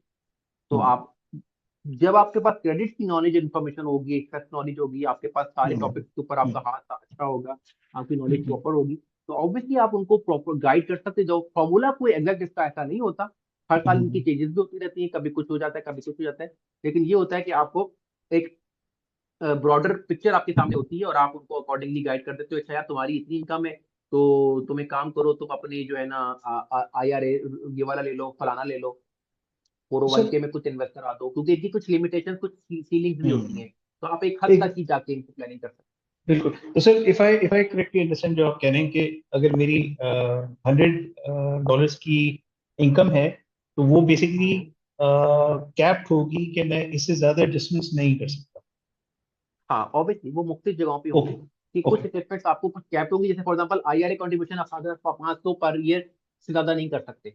हाँ right, right. तो वो कंट्रीब्यूशन सिर्फ फिक्स परसेंटेज है या would that be linked with my annual नहीं इनकम? नहीं, फिक्स होती है, फिक्स होती है, हर साल की उनकी सीलिंग होती है। वो आपको कह देते हैं कि भाई आपने 7,500 से ऊपर आप आईआरए में कंट्रीब्यूशन नहीं कर सकते। अच्छा, और वो ये जो वन लास्ट क्वेश्चन, जो आईआरए में फॉर एग्जांपल जैसे अगर हम यहाँ पे पेंशन फंड में डालते हैं तो वहां पे आईआरए में कोई रिटर्न भी आ रहा होगा साथ में? जी बिल्कुल आ रहा होता है, बिल्कुल। और तो वो अगले साल की इनकम में वो इम्पैक्ट करेगा, वो बेसिकली अगले साल की इनकम में नहीं, वो उसके जब ऊपर अब जब आपको वो पैसे हम्म। आप बिचोर होके आपको मिलेंगे फिर आपकी फिर उसका टैक्स इम्पैक्ट आएगा। और इनकी retirement age I think is 65, ये वहाँ उसके बाद से। वहां पे जो सीनियर सिटीजन है ना वो 55 एज का होता है। हम्म, और ये जो आईआरए के प्लान होते हैं ना ये 59.5 के बाद मिच्योर हो जाते हैं। अगर आपने कोई 401 के प्लान जो है 401 के इसमें भी एक फोर होता है फोर वन जो के। कि आपको आपका एम्प्लॉयर जिसमें आपकी कंट्रीब्यूशन भी कर रहा होता है कि एम्प्लॉयर अपनी जेब से डाल रहा होता है और कुछ आपकी सैलरी से डिडक्ट कर रहा होता है, कुछ अपनी जेब से डाल रहा होता है, जिसे अगर आप लेना चाहे तो प्रोविडेंट फंड की शक्ल एक कह सकते हैं। हाँ हाँ, वो जी जी जी वो वहां पे चलता है और इसके अलावा सर, आईआरए चलता है। ठीक है, thank you sir, thank you. Welcome ji Sohail साहब।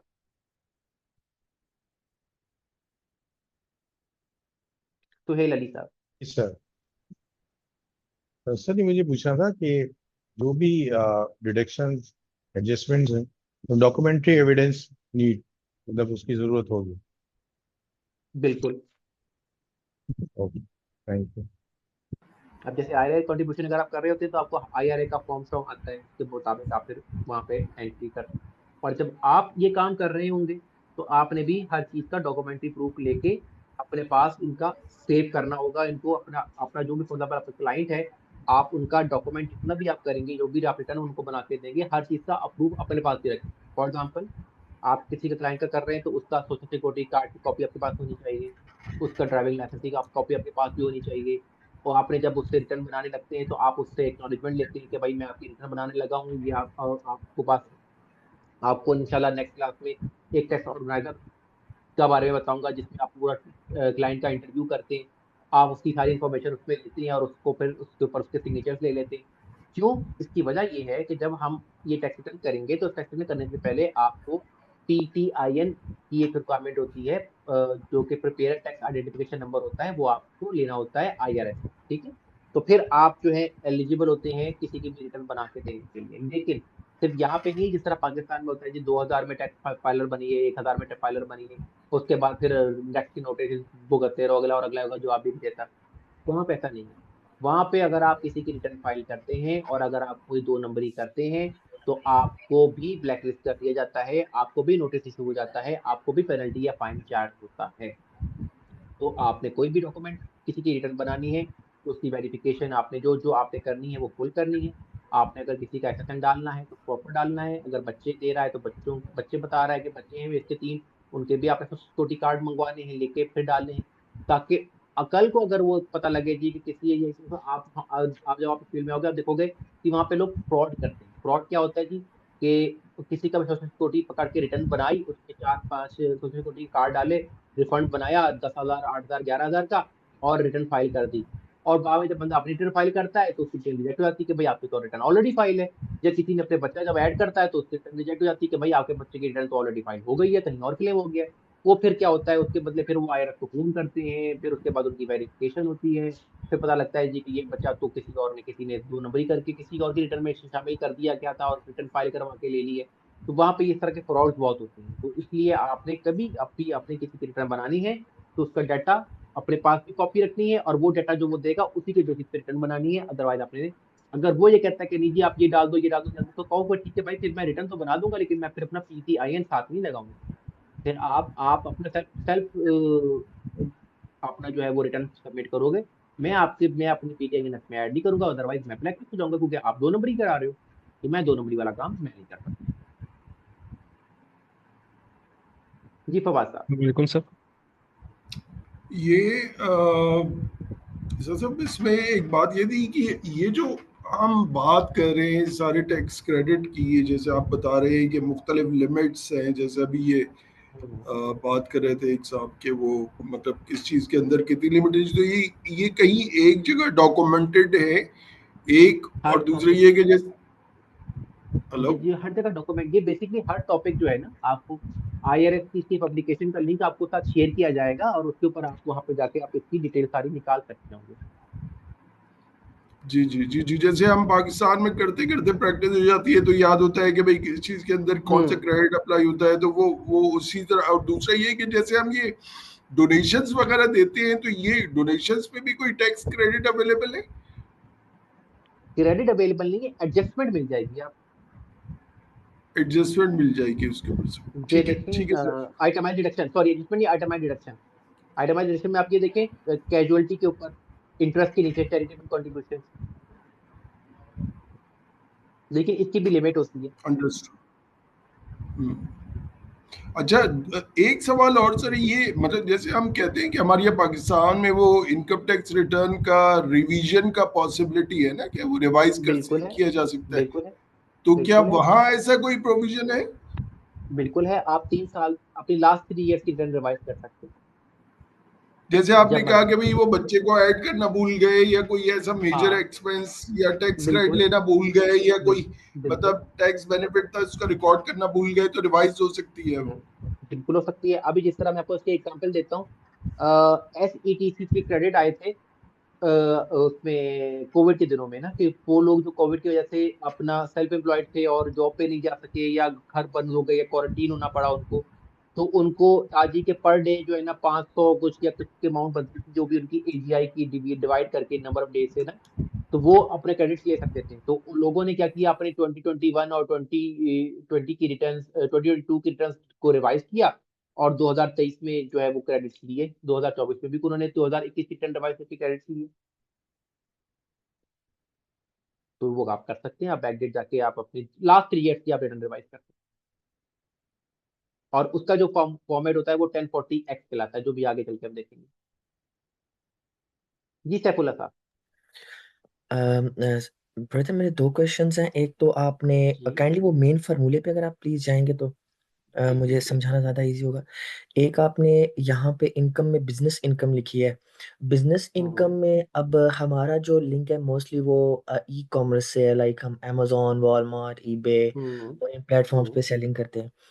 अब हम्म जो बिजनेस इनकम है या वो हमारी जो सेल्स हम कर रहे हैं वो होगी, या वो जो मनी जो फॉर एग्जांपल amazon हमें सेल हुई है $10,000 की, अमेजोन अपने एक्सपेंस डिडक्ट करके जो उसकी फीसिस वगैरह है वो डिडक्ट करके हमें देता है फॉर एग्जांपल $6,000।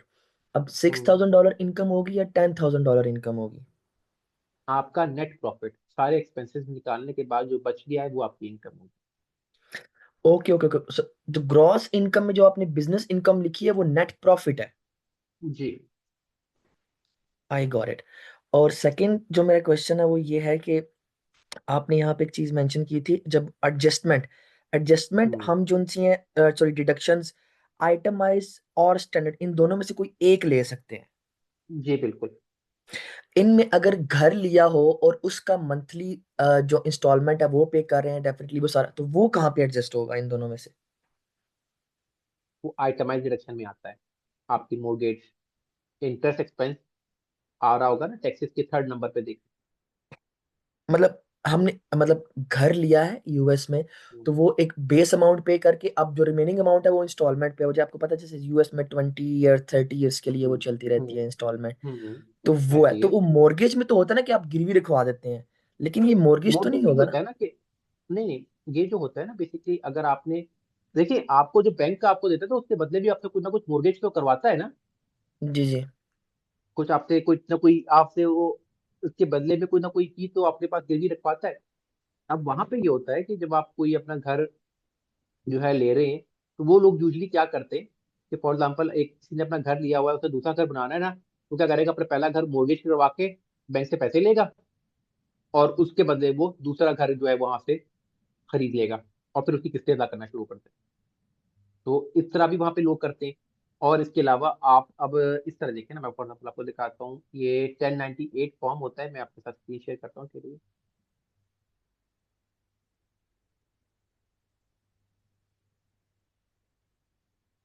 ये 1098 फॉर्म होता है जो कि इंशाल्लाह हम आगे ये रेंटल इनकम में भी पढ़ेंगे। ठीक है, हम जी जी। इमेजेस में देख लेंगे।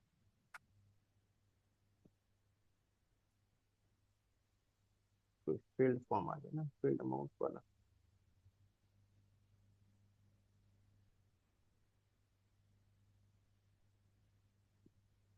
ये आपको फॉर्म मिलता है 1098 मोर्गेज वाला फॉर्म, ये देख लें।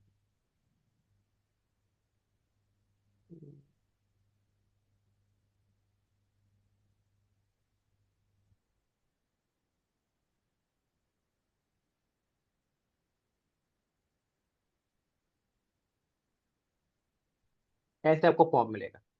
जी जी। उसमें ये जो है ना amount, number box one, box number one जो है रेड के ऊपर, $600 जो वो दे रहा है, ये वो अमाउंट है जो आप क्लेम कर सकते हो आइटमाइज डिडक्शन के अंदर।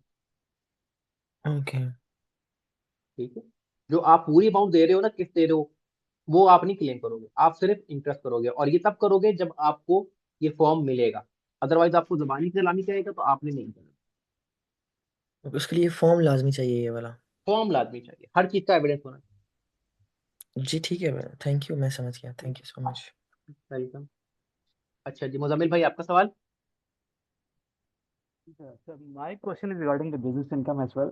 ये business income में business loss ले सकते हैं यहाँ पे हम? जी बिल्कुल, आप लॉस भी ले सकते हैं, उस लॉस If को कैरी there फॉरवर्ड is भी कर सकते हैं। जैसे फॉर एग्जांपल आपने आप फॉर एग्जांपल आप बिजनेस कर रहे हैं, ठीक है, आपको लॉस हो गया $10,000 का, ठीक है, और अब अगले साल आप करते हैं तो आपको प्रॉफिट होता है जी $5,000। तो आप क्या करेंगे, उस 5,000 का 80% बनता है 4,000, तो आप 4,000 जो है ना उस 10,000 में से एडजस्ट कर लेंगे और आप सिर्फ 1,000 के ऊपर टैक्स देंगे। फिर अगले साल फिर आपका प्रॉफिट आपके पास बन जाता है जी $6,000। तो $6,000 का आप 80% निकालेंगे और फिर जो पिछला लॉस बचा होगा उसमें से वो एडजस्ट कर लेंगे। इस तरह करके आप जब तक कि आपका लॉस कंप्लीट नहीं हो जाता, आप वो लॉस एडजस्ट कर सकते हैं अपने नेक्स्ट फ्यूचर रिटर्न्स के और लिए। एक एक ईयर में भी कर सकते हैं ये सारा ये? अगर फॉर एग्जाम्पल से आपका आपका फॉर एग्जाम्पल पहले साल लॉस 10,000 था, अगले साल प्रॉफिट 40,000 हो गया, तो आप डायरेक्ट 10,000 का 10,000 माइनस कर लो। तो ठीक है। एंड वन मोर थिंग, ये बिजनेस इनकम अगर ऑलरेडी टैक्स उसके ऊपर हमने दिया हो एज एन एलएलसी या तो यहाँ पे हमें लेना चाहिए बिजनेस इनकम को, क्योंकि आप डबल टैक्सेशन की साइड पे तो नहीं चले जाएंगे उस नहीं, सूरत में? लेकिन आप वो टैक्स कहाँ पे दे रहे हैं, पहले तो मुझे आप ये बताया ना, वो आपको कौन सा टैक्स की बात कर रहे हैं जो आपने दिया हुआ है उस एलएलसी के ऊपर। मैं एलएलसी में कंपनी है ऐसे एलएलसी कंपनी के अंदर मेरा जो है जो इनकम आई है उसके ऊपर मैंने टैक्स दिया स्टेट को या फेडरल टैक्स को मेरा बना है, उस टैक्स की मैं बात कर रहा हूँ। और उसके बाद अच्छा, मेरा कुछ आपकी वो कंट्रीब्यूशन जो था। वो सिंगल मेंबर थी या मल्टी मेंबर थी? Multi member.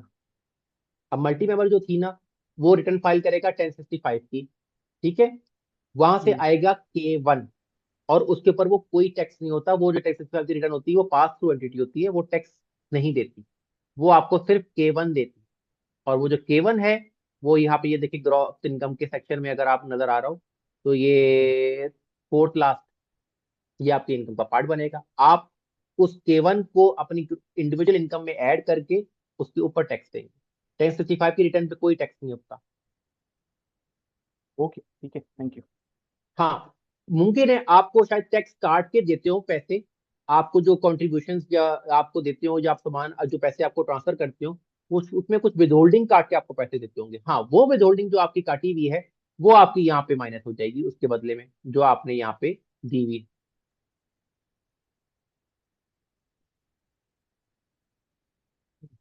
ठीक है।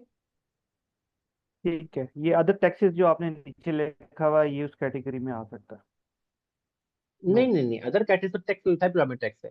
मैं वो बात कर रहा हूँ उसकी जो उसके नीचे पेमेंट्स के अंदर आ रहा है, विदहोल्डिंग के अंदर। ओके, ऑलराइट, ठीक है, थैंक यू जी। ओके। वेलकम जी मुबीन साहब। अलैक्म सर। वालेकुम सलाम। अच्छा सर, मेरा क्वेश्चन था, जैसे कि मुजम्मिल भाई ने क्वेश्चन किया कि हमारा जो बिजनेस में लॉस होता है हम उसको एडजस्ट करवा सकते हैं, तो उस लॉस को हम शो कैसे करेंगे? फॉर एग्जांपल मैं यूएसए में बिजनेस कर रहा हूँ, मेरी प्रोडक्शन अपनी है, तो मैं कैसे गवर्नमेंट को शो करवाऊंगा कि मेरा लॉस हुआ प्रॉफिट एंड है? लॉस के through, profit and loss statement के थ्रू। अच्छा, वो स्टेटमेंट चल जाती है जो आपकी अपनी कंपनी की होती है? हाँ, अच्छा ठीक है सर। ठीक। अच्छा जी, क्योंकि आप जब बिजनेस इनकम ऐड करोगे ना, जब हम आगे जाके देखेंगे स्केड्यूल सी में कैसे बिजनेस आता है, तो उसके अंदर मैं आपको दिखाऊंगा कि हम profit and loss he enter करते हैं जो कि आपने बनाया होता है, और वही प्रॉफिट लॉस के बेसिस के ऊपर ही आपकी रिटर्न फाइल हो रही होती है। हाँ, अगर आप 2 साल 3 साल नॉन स्टॉप लॉस ही में जाते जाते हो, तो फिर आपके ऑडिट खुलने के चांसेस हो सकते हैं। ठीक है सर, थैंक यू। ठीक है, तो उस सूरत में फिर वो आपसे आपकी जो है वो रसीदें वगैरह मांगेंगे आपसे, जो जी आपने ठीक सर। मांगी। ओके। ओके। अच्छा जी, ये तो था हमारा टैक्स का फार्मूला। लेकिन ये फार्मूला हम आज एक बार नहीं पढ़ रहे, ठीक है। हम इसको बार बार रिपीट करेंगे, बार बार नजर मारेंगे। मैं जब भी कोई आगे टॉपिक पढ़ाया करूंगा, तो मैं आपको उसका रेफरेंस इस फार्मूले से लिंक करके दूंगा कि भाई ये देखो, ये चीज मैंने यहाँ लिखी थी, ये यहाँ पे ये चीज आ रही है। फॉर एग्जाम्पल, मैं जब आपको K1 एंटर करके दिखाऊंगा, आपको कहूंगा ये देखो K1 मैंने यहाँ पे लिखा था, ये देखो K1 आ गया। या जब हम सेल्फ एम्प्लॉयमेंट टैक्स का ये एडजस्टमेंट लेंगे, हाफ सेल्फ एम्प्लॉयमेंट टैक्स, तो मैं आपको दिखाऊंगा ये देखो यहाँ पे मैंने ये लिखी थी और यहाँ पे ये आ गई। या हम कोई और ऐसी चीज माइनस के प्लस कर रहे होंगे, तो मैं आपको हर चीज यहाँ पे लिंक करके दिखाऊंगा। अब यहाँ पे एक आगे चल के एक टैक्सेस का एक आएगा पार्ट, जिसमें हम कि जो स्टेट का हमें जो रिफंड आता है, जिसमें ये आप ये देखें अगर, तो ये स्टेट टैक्स रिफंड चौथे नंबर पे लिखा हुआ है, डिविडेंड। इस ये कब टैक्सेबल होते हैं और कब टैक्सेबल नहीं होते, ये आगे चल के हम पढ़ेंगे। तो वो भी मैं आपको टाइम भी बताऊंगा कि ये देखिए ये मैंने यहाँ पे ये लिखा हुआ है, तो आपको ये मैं बार बार शुरू में रिपीट कराता जाऊंगा और आपको उस चीजों का लिंक कराता जाऊंगा इन स्लाइड्स के थ्रू, ताकि आपको जो अंडरस्टैंडिंग है ना, वो आपकी बेहतर से बेहतर होती जाए। अच्छा जी, आगे चलते हैं। आगे वही है कि कब फाइल करनी होती है। ड्यू डेट मैंने दोबारा वैसे ही लगा दिया है। हमारी जो 1040 और 1120 सी कॉर्प जो है, दोनों की ड्यू डेट होती है 15 अप्रैल। और जो आपकी 1065 और 1120 एस पार्टनरशिप और एस कॉर्प, इनकी ये जो पास थ्रू एंटिटीज होती है, इनकी ड्यू डेट होती है 15 मार्च, यानी एक माह पहले। क्योंकि इसमें से K1 निकलना होता है और K1 आपके इंडिविजुअल रिटर्न में जाना होता है, तो इसलिए वो एक माह का गैप रखा हुआ है। और अगर आप किसी वजह से रिटर्न फाइल नहीं कर सकते, आपको एक्सटेंशन लेनी है, आप 483 प्लेटफॉर्म फाइल कर देते हैं, आपको 6 माह की एक्सटेंशन मिल जाती है, कोई सवाल नहीं पूछा जाता आपसे। लेकिन आपसे ये एक्सपेक्ट किया जाता है कि आप अपने टैक्सेस जो है वो 15 अप्रैल या उससे पहले पहले ही जमा करा दें। हाँ, अगर आपको आइडिया नहीं है तो उसकी आप एस्टिमेशन निकाल देते हैं, एस्टिमेटेड टैक्स के तौर पे आप जमा करा देते हैं। और जब आप रिटर्न फाइल करते हैं तो उसमें से अगर आप देखते हैं कि आपके पैसे टैक्स ज्यादा जमा हो गया था तो आपको वो रिफंड मिल जाता है।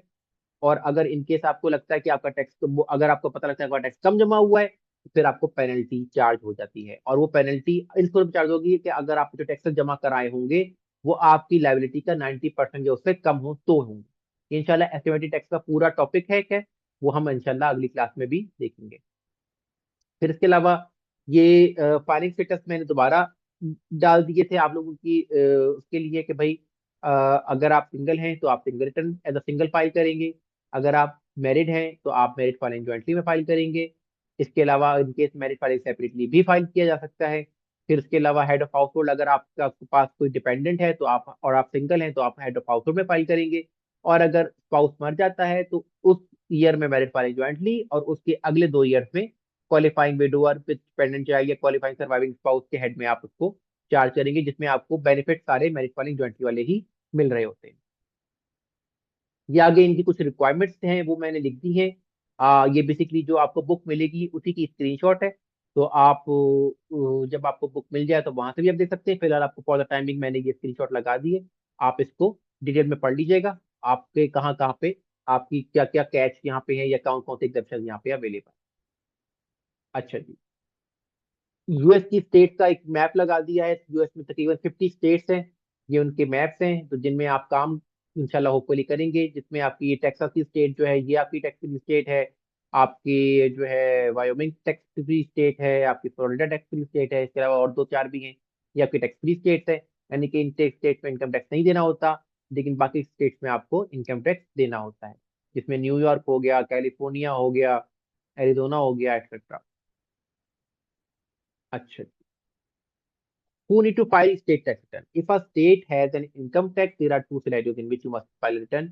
You are resident of the state or you are not resident of the state. For example, यहाँ पे पॉइंट क्या कर रहे हैं कि फॉर एग्जाम्पल आप जो है वो फ्लोरिडा में रहते हैं, Florida income tax free state है, लेकिन आप काम कर रहे हैं रिमोटली टैक्स जो है कैलिफोर्निया के साथ। ठीक है, तो अब कैलिफोर्निया आपको W2 इशू करता है तो वो आपकी जो है वो एलियन स्टेट हो जाएगी और फ्लोरिडा आपकी रेजिडेंट स्टेट हो जाएगी। तो आपको कैलिफोर्निया की स्टेट रिटर्न फाइल करना जरूरी होगी। You are not resident of the state but you earn income in that state. Example of include rental income from a second home. आपने कहीं फॉर एग्जांपल किसी और स्टेट में घर लिया हुआ, किराए पे चढ़ाया हुआ है, वहां से आपको रेंट आ रहा है। या प्रोफेशनल और consultant who may work in different state.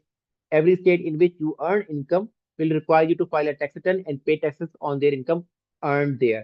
You will also have to report that income in your home state return, but your home state usually allows you to take a credit for the tax paid to another state or on the same income. अगर आप same income होगी तो दोनों income पे आपको tax नहीं लगता, आपको किसी एक स्टेट में टैक्स देना होता है, दूसरी में उसका आपको रिफंड मिल जाता है। लेकिन एक्सेप्शन क्या है कि tax payer who live in Alaska, Florida, Nevada, new Hampshire, south Dakota, Tennessee, Texas, Washington, Wyoming don't need to worry because these states do not levy a personal income tax. ये income tax free states हैं।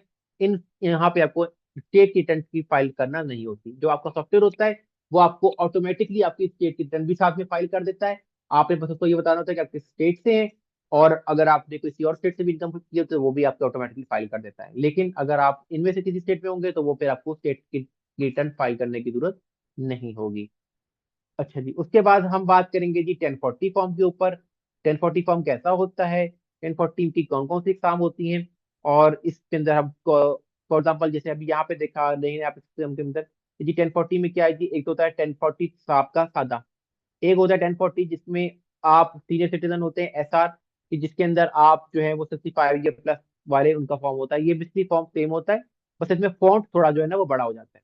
और एक होता है non resident के लिए 1040 NR कि जैसे फॉर एग्जाम्पल पाकिस्तान में बैठे हुए हैं और आपने यूएस के अंदर प्रॉपर्टीज खरीदी हुई है या आप यूएस के अंदर कोई और बिजनेस कर रहे हैं जो कि आपकी इफेक्टिवली कनेक्टेड इनकम में आ जाता है और आपको उसके ऊपर रिटर्न फाइल करना जरूरी है, तो फिर आपको 1040 NR फाइल करना होती है। जिसमें एक केस अमेजोन भी है लेकिन लोग नहीं करते यूजली।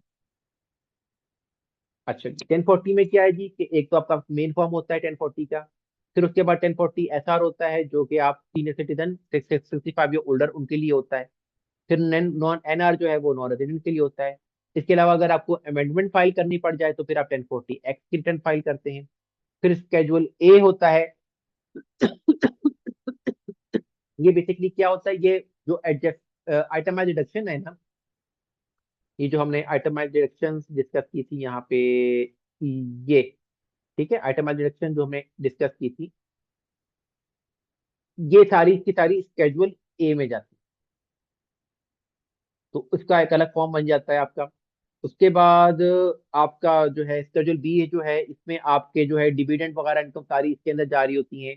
आपकी जो है स्केड्यूल सी में आपका जो ये इंडिपेंडेंट कॉन्ट्रैक्टर, फ्रीलांसर्स की income, sole proprietor, self employed जो होते हैं उनकी इनकम जारी होती है। कैपिटल गेन लॉस आपके स्केड्यूल डी में रिपोर्ट हो रहे होते हैं। और अगर आपने कोई रेंटल इनकम ली है या कोई केवन आ रहा है तो आपका स्केड्यूल ई में रिपोर्ट होता है। अगर आपका क्लाइंट फार्मर है तो उसका स्केड्यूल एफ जाएगा।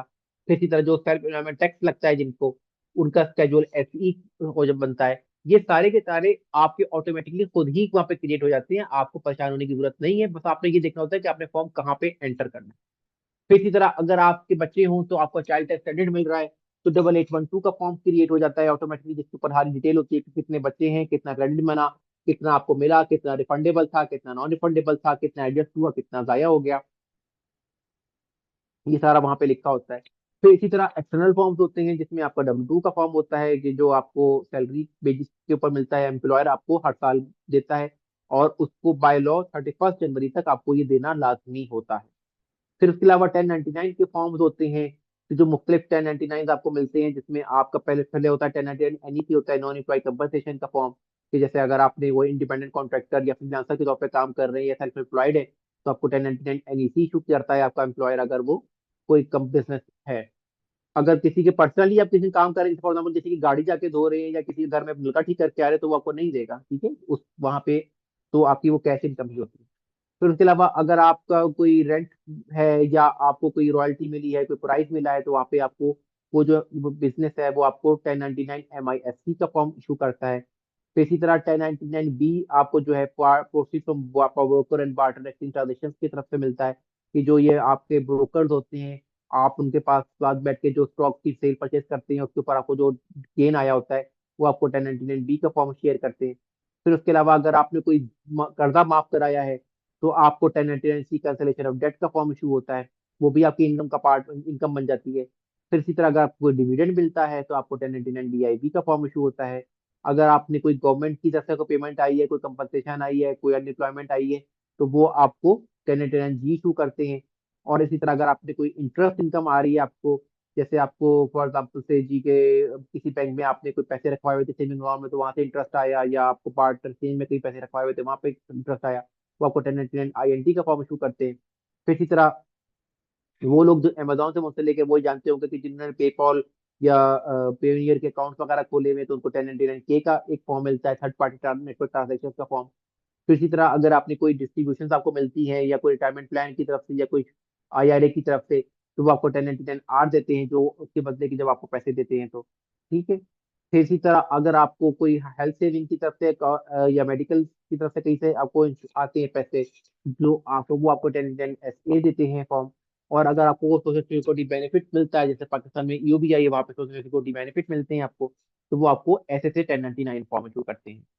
तो ये आज की क्लास थी और ये कुछ फॉर्म्स थे। अगर आप कर सके तो कोशिश कीजिएगा कि इन सारे फॉर्म्स को जरा गूगल पे सर्च करके देखिएगा कि किस शक्ल होती है। जैसे मैंने अभी आपको 1098 का एक फॉर्म चेक करके दिखाया, इसी तरह आप चेक करेंगे 1099 NEC की शक्ल कैसी होती है, 1099 MIC कैसे होता है, 1099B की शक्ल क्या होती है। तो आप गूगल पे सर्च करके जरा उसको थोड़ा सा नजर मारिएगा, W2 कैसा होता है, 1099C की शक्ल क्या होती है, कहाँ से मिलता है, इसके ऊपर अगर आप गूगल कर लेंगे, थोड़ा सा जरा नजर मारेंगे, तो आपको और ज्यादा आपकी अंडरस्टैंडिंग अच्छी हो जाएगी। किसी का सवाल हो तो वो कर सकता है। जी सैफुल्ला साहब। अ, जी प्रति मैंने पूछना था कि अब हाँ हमारा जब ईयर एंड हुआ है तो हमारा एक यही फॉर्म आया है, अमेजोन ने भी 1099 दिया है, वॉलमार्ट ने हम्म। भी दिया है और उसने भी दिया है, ईबे ने भी दिया है हम्म। 1099K form. जी बिल्कुल। इसके बारे में तो बताइए, ये फॉर्म होता क्या है और इसका यूज मतलब कैसे करते हैं, हम टैक्स फाइल अब करते हैं। आपने, हाँ अच्छा, अभी मेरा ख्याल है आपने ही सवाल किया था कि बिजनेस इनकम जो है वो कौन सी होगी, नेट प्रॉफिट होता है, कौन सा होता है। जी जी जी जी, मैंने हाँ किया था। देखिए, हाँ अब आप ये कहते हैं कि मेरी इनकम थी, अल्लाह भला करे, $1 लाख, ठीक है। और मेरे खर्चे हो गए 50,000 के, और जो है 50,000 मेरा नेट प्रॉफिट है।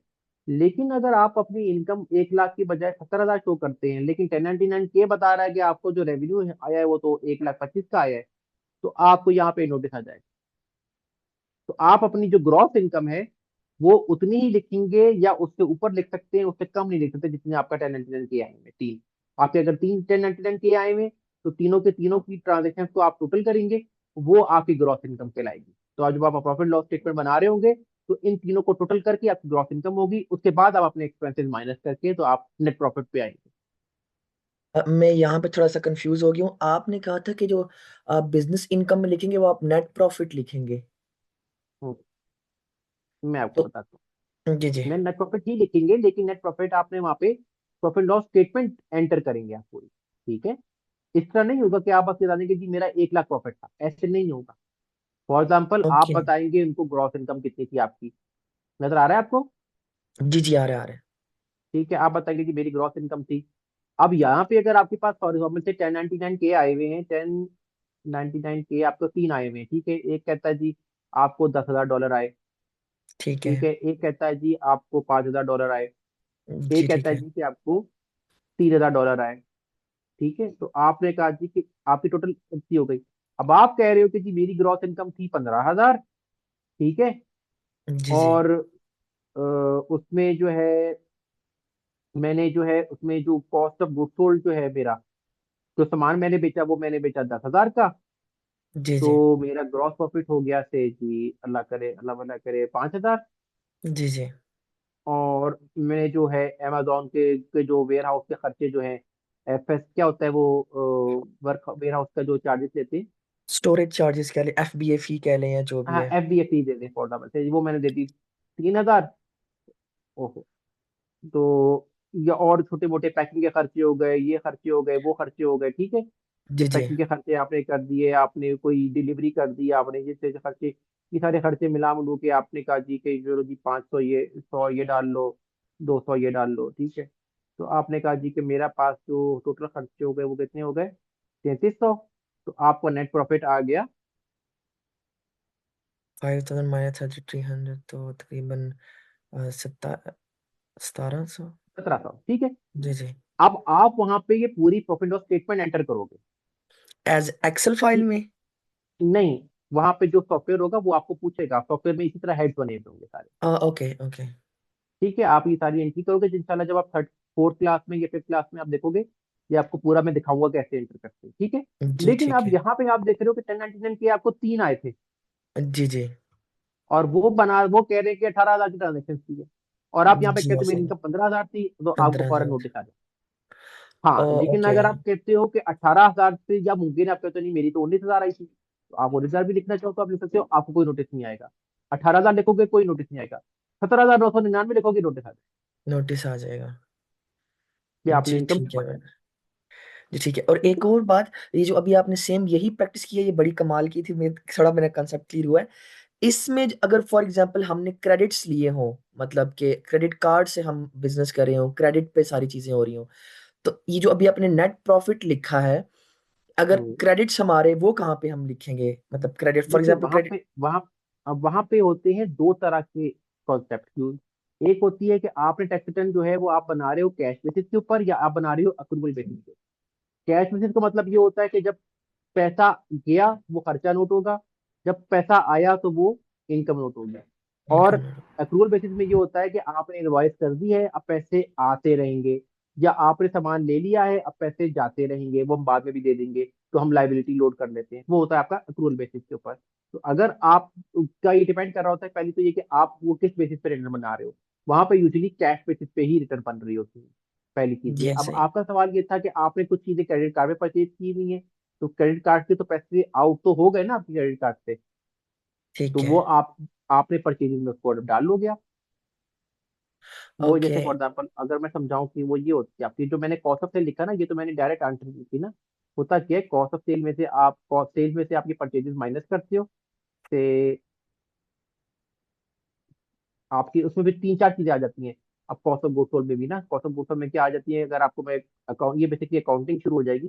कॉस्ट ऑफ गुड्स सोल्ड में क्या होता है जी, पहले आप ओपनिंग स्टॉक ऐड करते हो, उसमें आप purchases during the year add करते हो, उसके अंदर आप और कोई डायरेक्ट नहीं सकते, और उसके बाद आप माइनस करते हो उसमें क्लोजिंग स्टॉक, तो फिर आप आ जाते हो, अल्लाह भला करे, कॉस्ट ऑफ गुड्स सोल्ड की फिगर के ऊपर। जी ठीक है, बिल्कुल। ठीक है, तो फिर ये वो फिगर आती है यहाँ पे, तो इसमें परचेजेस वाला जो आप पॉइंट कर रहे थे वो यहाँ पे इसके अंदर इनकॉर्पोरेट हो रहा है। ओके ओके, जी ठीक है, मैं समझ गया। ठीक है, फर्दर हम वो डिटेल में जो आगे आप भी इसको सॉफ्टवेयर में, पढ़ेंगे, राइट? इंशाल्लाह आपको पूरा बताऊंगा, टेंशन ना लो भाई। चलें ठीक है, क्योंकि मैंने इस साल की रिटर्न मैंने खुद ही फाइल करनी है, आई हुई है, वो इंशाल्लाह 15 अप्रैल से एक्सटेंशन ले ली है। ठीक हो गया, ठीक हो गया, थैंक यू। कोई मसला नहीं, वेलकम। जी फराज भाई। सर 1120 1120 ये प्रोडक्शन ओवरसीज हो, उससे लॉस हो रहा तो वो कैसे करेंगे? आपकी आवाज नहीं आ रही मुझे, सॉरी, कट कट के आ रही है, आवाज क्लियर भी नहीं है। सर मैं ये कह रहा हूँ, अभी आपको आवाज आ रही है मेरी? अब बेहतरीन आ रही है। सर 1120 और 1120S में अगर हम काम कर रहे हैं और प्रोडक्शन हमारी ओवरसीज है और उसमें लॉस हो रहा है, तो उसको कैसे क्लेम करें? तो एक्सेप्टेबल है वो? आपकी प्रोडक्शन ओवरसीज आ रही है ना, जी और आप क्या बात करें कि आप किस में काम करें, 1120 और 1120S में? जी सर। ठीक है, 1120 होती है सी कॉर्प, तो जी वो सर। तो आपके फाइनेंशियल जो आपका बना रहा होगा ना वो देखेगा ना, वो उसको जो फाइनेंशियल आपको बना के दे रहा है कि वो किस तरह से उनकी प्रोडक्शन, अब मुझे नहीं पता वो प्रोडक्शन आप वर्किंग प्रोसेस में कहाँ पे लेके जा रहे हो, या वो पार्ट आपका इन्वेंट्री का है नहीं है, ये तो वही आपको बताएगा ना, जो आपको फाइनेंशियल बना के देगा। आपकी 1120C की जो रिटर्न होगी तो वो तो सिंपल आपकी प्रॉफिट लॉस जाना है, प्रॉफिट लॉस की जो सर्टेन हेड होते हैं आपने उसके अंदर वो डाटा एंटर कर देना। सर ये ओवरसीज के जो जो भी लॉसेस होंगे, ये एक्सेप्टेबल है वो? हाँ ऑब्वियसली एक्सेप्टेबल है। फॉर एग्जाम्पल एक चीज आपने अब मंगाई, $100 में आपको पड़ गई, अब अगर वो आपकी नहीं बिक रही, या आपकी फॉर एग्जाम्पल से सेल्स कम हुई है, तो ऑब्वियसली वो आपका लॉस जो जा रहा है वो आपका एक्सेप्टेबल होगा। ठीक है सर, थैंक यू। ठीक, वेलकम। जी सुहेल भाई। जी सर, दो क्वेश्चन है। तो ये कि जी। ये हमारा जो 1040 ये मेन फॉर्म है, हम्म। इसमें हम जो जी भी जी क्रेडिट्स लेंगे, एडजस्टमेंट लेंगे, उसी के लिहाज से ये शेड्यूल्स ओपन होते चले जाएंगे। उनको बिल्कुल हमने फिल, ऑटोमेटिकली। हाँ जी, उनको फिल जी करना है बिल्कुल, हमने। आगे वो बढ़ेगा ही नहीं, वो शेड्यूल जब तक आप क्लियर नहीं करेंगे उससे आगे जाता ही नहीं। शेड्यूल खुद ही ये ऑटोमेटिकली फिल हो जाएगा। जैसे फॉर फिल एग्जांपल आपसे ये एंटर करेंगे ना कि मेरा एक बच्चा है, उसका ऐसा नंबर ये है, उसका नाम ये है, उसकी डेट ऑफ बर्थ ये है, तो खुद ही वो 8812 का फॉर्म बन जाएगा, जी जी, वो शेड्यूल में और ही क्रेडिट जाएगा आपका। फिर, हाँ सॉफ्टवेयर के बिल्कुल थ्रू। बिल्कुल, और बिल्कुल दूसरी ऐसे ही चीज इसी ये तरह कि आपको ये कोई। जो जी जी जी बोले, एस कॉर्प बोले और बोले। ये सी कॉर्प, इसके लिए ऑडिटेड अकाउंट चाहिए होते हैं। नहीं जरूरी नहीं, अच्छा, करवाना ठीक। चाहें तो वो करवा सकते हैं, या कभी ऑडिट करे तो आपको ऑडिट करवाना पड़ता है, अदरवाइज जरूरत नहीं है। मतलब वो फाइनेंशियल मैं, तो आपको आपने और देने जो ऑडिटेड है फाइनेंशियल नहीं, किसी बस फाइनेंशियल फाइनेंशियल देने मतलब किसी से ऑथराइज या ऑथेंटिक कुछ इस तरह का कोई ऐसी चीज नहीं है। नहीं। ओ, थैंक यू। वेलकम। जी शुजा साहब। जी सर, मेरा असल में एक सवाल ये था कि आपने जो टैक्स फ्री स्टेट्स बताया था, तो आपने बताया था कि जो हम्म, रेजिडेंट्स हैं वहाँ पे उन पे इनकम टैक्स नहीं है। बट अगर हम्म। रेजिडेंट जो है वो बिजनेस कर रहा है तो बिजनेस टैक्स उसके ऊपर हो रहा होगा। बट अगर वो जॉब कर रहा है और बिजनेस भी कर रहा है तो फिर जॉब वाली जो इनकम है वो टैक्सेबल नहीं होगी। ये मैं समझता एक चीज। देखिए अगर वो बिजनेस कर रहा है, ठीक है, ये इनकम टैक्स फ्री स्टेट है, तो वो फेडरल में तो टैक्स दे रहा होगा ना, स्टेट में वो टैक्स नहीं देगा उसके ऊपर। स्टेट का टैक्स नहीं देगा। और अगर वो हाँ, अच्छा ठीक है इनकम ठीक है, के ऊपर। आइदरवेज की अगर वो सैलरीड है या वो बिजनेस कर रहा है तो स्टेट हम्म, टैक्स जो है वो एग्जम्प्टेड है, बट फेडरल टैक्स तो हम्म। देना होगा उसको। वो फेडरल में तो देगा। फेडरल पे देगा। अच्छा ठीक है, ठीक है।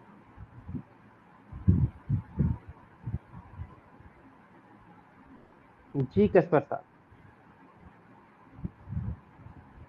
जी सर, चंद क्वेश्चंस हैं जो मैं लिखता रहा हूँ साथ साथ। एक जी तो प्लीज। पहला ये है, जो स्टैंडर्ड डिडक्शंस हैं ये हर साल यूजुअली इंक्रीज होती हैं नंबर में या सेम रहती हैं? इंक्रीज भी होती है, सेम भी रहती है। इंक्रीज होती है इन्फ्लेशन की वजह से, इन्फ्लेशन का इफेक्ट डाल के वो इंक्रीज कर देते हैं उसको हर साल। क्या कभी ऐसा भी हुआ कि ये कम हुई हो किसी साल? मेरे सामने तो नहीं हुआ वो, शायद हिस्ट्री में कभी हुआ, मैं कह नहीं सकता, जी सही मैंने है। कभी चेक नहीं किया और इसका। जी जी सही है। और क्यूबीआई डिडक्शंस, क्यूबीआई डिडक्शन हम्म, सर इसके बारे में थोड़ा मज़ीद इलेबोरेट कर दें, क्योंकि ये थोड़ा क्लियर नहीं हुआ अभी तक मुझे। देखिए अभी क्यों समझने के लिए इसमें। इतना ही है कि जो आपकी बिजनेस इनकम है, जी जो आपका नेट प्रॉफिट है, उसका 20% आपको डिडक्शन मिल जाता जी जी। है। सिर्फ इतना समझना है, अभी 1 लाख इनकम है आपकी, तो आपको 20,000 की डिडक्शन मिल जाएगी, आपको 80,000 का टैक्स लगेगा। ठीक है।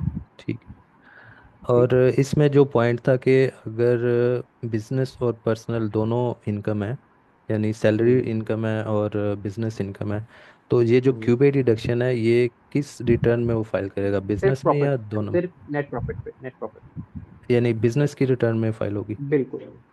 बिजनेस की और रिटर्न, वो। बिजनेस नहीं नहीं नहीं नहीं नहीं, नहीं आप मिक्स कर रहे जी जी हैं।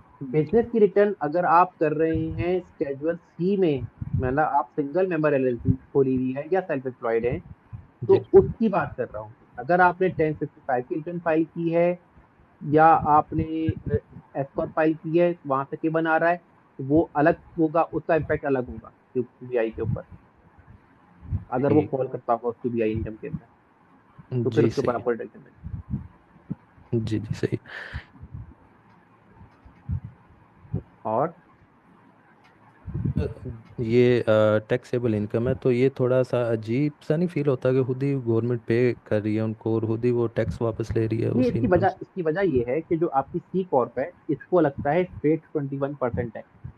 जो लोग बिजनेस कर रहे होते हैं, उनके अगर प्रॉफिट थोड़े ज्यादा हो जाते हैं, कभी कम हो जाते हैं, तो उनकी स्लैब हिल जाती है। उनको कभी 35% पे चले जाते हैं, कभी 37 पे चले जाते हैं, कभी कुछ चले जाते हैं। तो उनको एक अकोमोडेट करने के लिए, कंपनसेट करने के लिए जो है, वो ये क्या करते हैं कि वो उनको क्यूबीआई डिडक्शन दी हुई है स्मॉल बिजनेस ओनर्स के लिए, कि ताकि वो बिजनेस में उनको जो है वो डिग्रेड ना हो, डिसहार्ट जी ना हो। जी सही है सही। और जो आईआर एडजस्टमेंट है सर, ये ऑप्शनल है या ये लाजमी है? अगर आपने वो लिया हो, आईआरए जो है वो, अल्लाह भला करे, ट्रेडिशनल लिया हुआ हो, तो उस सूरत में आपकी ये माइनस हो जाती है। अगर रॉस लिया होगा फिर नहीं होगा। रॉस में ये होता है कि आप माइनस करते भी नहीं हो, ना एडजस्टमेंट लेते हो, और ना ही जब आपको पैसे मिलते हैं तो उस पर आप टैक्स देते हो।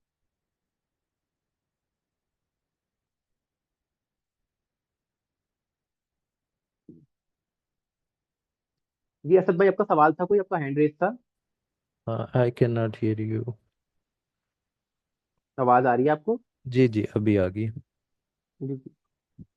और इसके बाद सर आपने अभी बताया था, गलबन सैफुल्ला भाई को बताया था कि अगर लॉस होता है बिजनेस में तो उसका 80% जो है वो आपने एग्जांपल दे दी कि लेट से 10,000 लॉस हुआ है, वो आप एक दफ़ा तो आपने वो लॉस जो है वो फाइल कर दिया। नेक्स्ट ईयर आपको लेट से 5,000 की इनकम है, उसमें से हम्म, आप 80% 4,000 जो है वो लास्ट डिडक्ट करके 1,000 पे आप टैक्स पे करेंगे। तो जी यस ये 80% आपने सर क्यों पर्टिकुलरली मेंशन एटी किया, या परसेंट क्योंकि? जी जी। 80% ऑफ योर टैक्सेबल इनकम। हाँ जी, ये 80% का क्या कोई रूल है या ये कम ज़्यादा ये हो रूल है सकता है? इनका, रूल है, रूल है। जी सही सारे है का सही। सारा लॉस आप नहीं दे सकते, आप सिर्फ 80% ऑफ द इनकम को लॉस एडजस्ट कर सकते और ये उस सूरत में अप्लाई होगा जब इनकम नेक्स्ट ईयर लॉस से कम होगी, हैं। हाँ यानी मतलब दस प्रॉफिट हजार में जाएगी। अगर आपके 2 साल लॉस चल रहा है, तो फिर तीसरे साल में आप एडजस्ट कर लो, जितना है वो लॉस टोटल करते जाओ।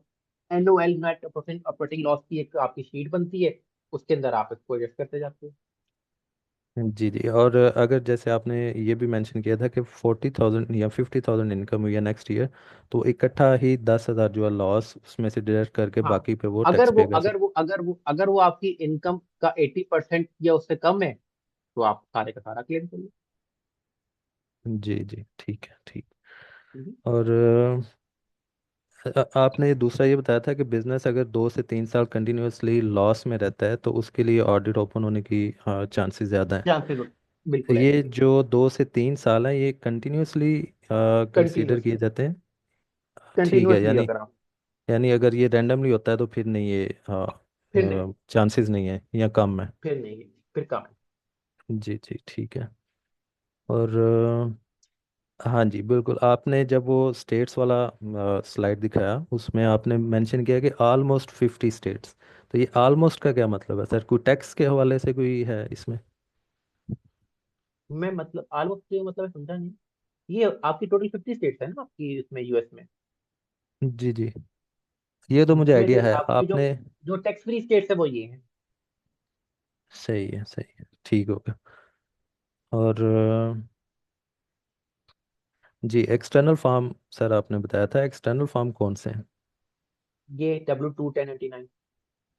आई मीन के एक्सटर्नल का मतलब क्या हुआ कि ये आपको एक्सटर्नल क्यों कहते हैं W2 इनको? इनकम सैलरी का फॉर्म मिलता है, वो फिर आप इंटर में ऐड करते हैं।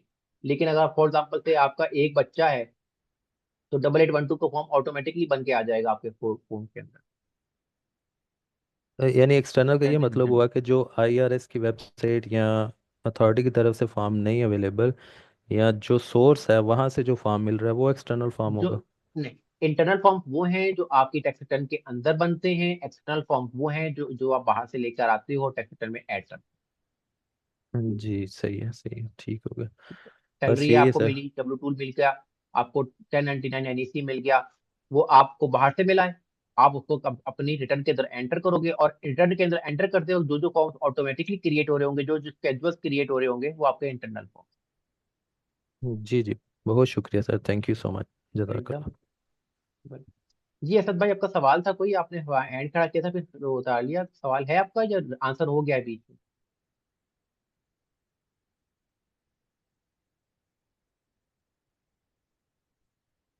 जी मुजामिल भाई, आपका सवाल तो कर सकते हैं। सर ये जो क्रेडिट है चाइल्ड का, इसकी कोई एज लिमिट है हम्म, या इट्स हाँ, इसकी एज लिमिट है 17 साल, उससे 17 ऊपर। साल तक आप ले? हाँ, और अगर ओके, पढ़ रहा है बच्चा तो फिर 21 साल। 21 साल, ठीक। ये इंशाल्लाह जब हम डिपेंडेंट्स का टॉपिक पढ़ेंगे ना, कि डिपेंडेंट किस चीज को आप क्लेम कर सकते हैं, तो वहां पे इंशाल्लाह ये एज लिप वगैरह का सारा देखें। और एक क्वेश्चन ये था मेरा कि फॉरेन सोर्स ऑफ इनकम है जैसे कि डिविडेंड है, वो हमारी ग्रोस इनकम का पार्ट बनेगा? फॉरेन सोर्स ऑफ इनकम बिल्कुल ग्रॉस इनकम का पार्ट बनेगा। अगर आपका जो टैक्स पेयर है उसके पास सोशल सिक्योरिटी नंबर है, SSN है, तो वो ग्लोबल इनकम के ऊपर टैक्स देगा, वो चाहे कहीं से भी कमा रहा हो। ग्लोबल इनकम के, ओके। हम्म।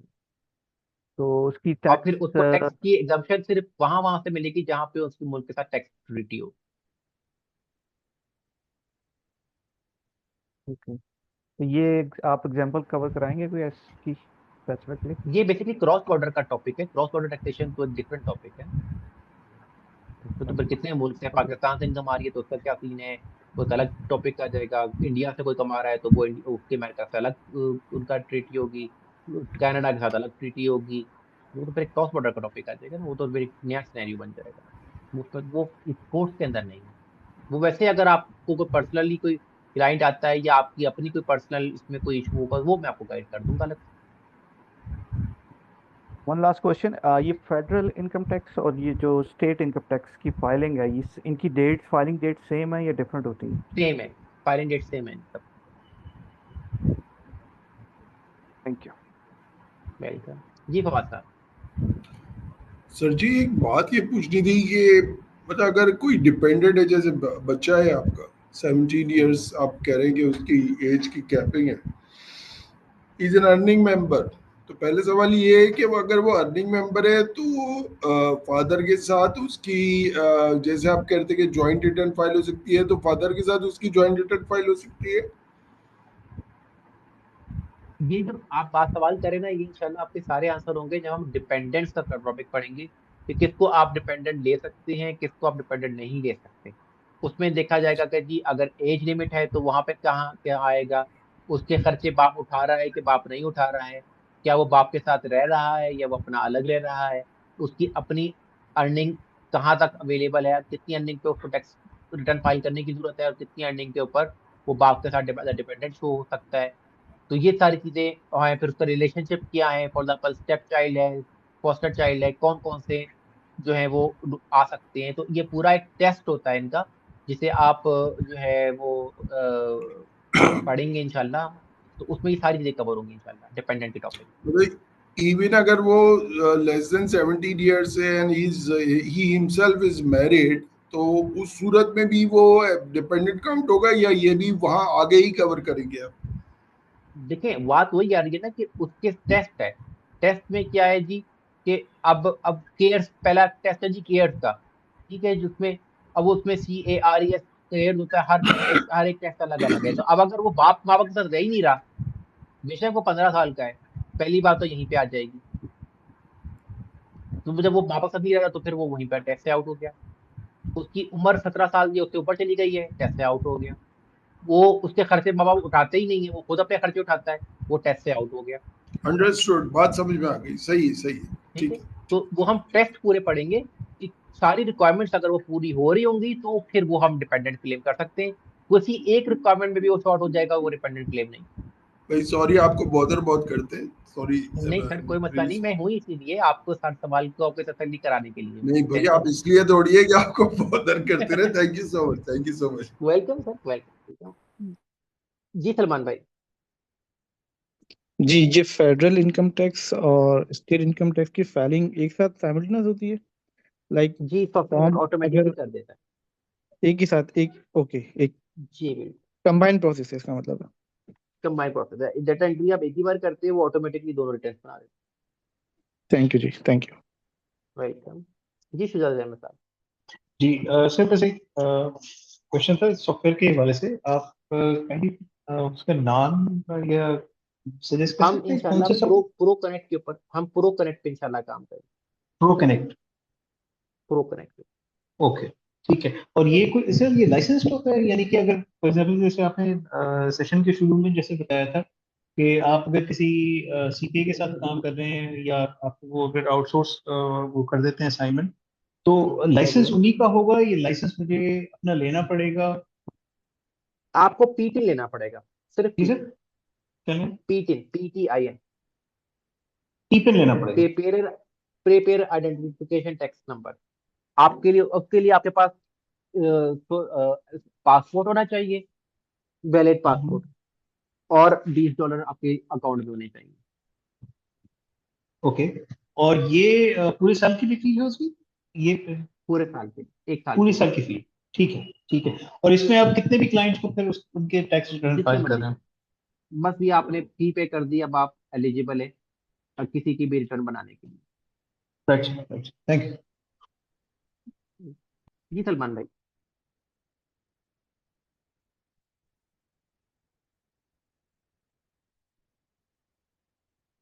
सर हमें सवाल है कोई आपका? कस्पर भाई आपका सवाल है, बताएं। जी जी सर, इसमें आपने बताया था कि टैक्स प्लानिंग के बारे में थोड़ा दोबारा से बता दें कि किस तरह से की जाती है। टैक्स प्लानिंग ऐसे की जाती है फॉर एग्जांपल कि यार आपको कितनी कंट्रीब्यूशन करनी चाहिए IRA के अंदर आपका, ताकि मैक्सिमम आपको रिफंड मिले। कितने आपका जो है वो फॉर एग्जांपल इनकम की सोर्सेज हैं, तो आप अपनी कंपनी को एस कॉर्प बनाएं कि आप ना बनाएं। एस कॉर्प बनाने का फायदा है या C कॉर्प बनाने का फायदा है अपनी कंपनी को, या पार्टनरशिप बनाएं, या आप स्लीपिंग पार्टनर के तौर पे अपनी कंपनी में रहें। ये इस तरह की सारी चीजें होती हैं जो आप आगे करते जाते हैं।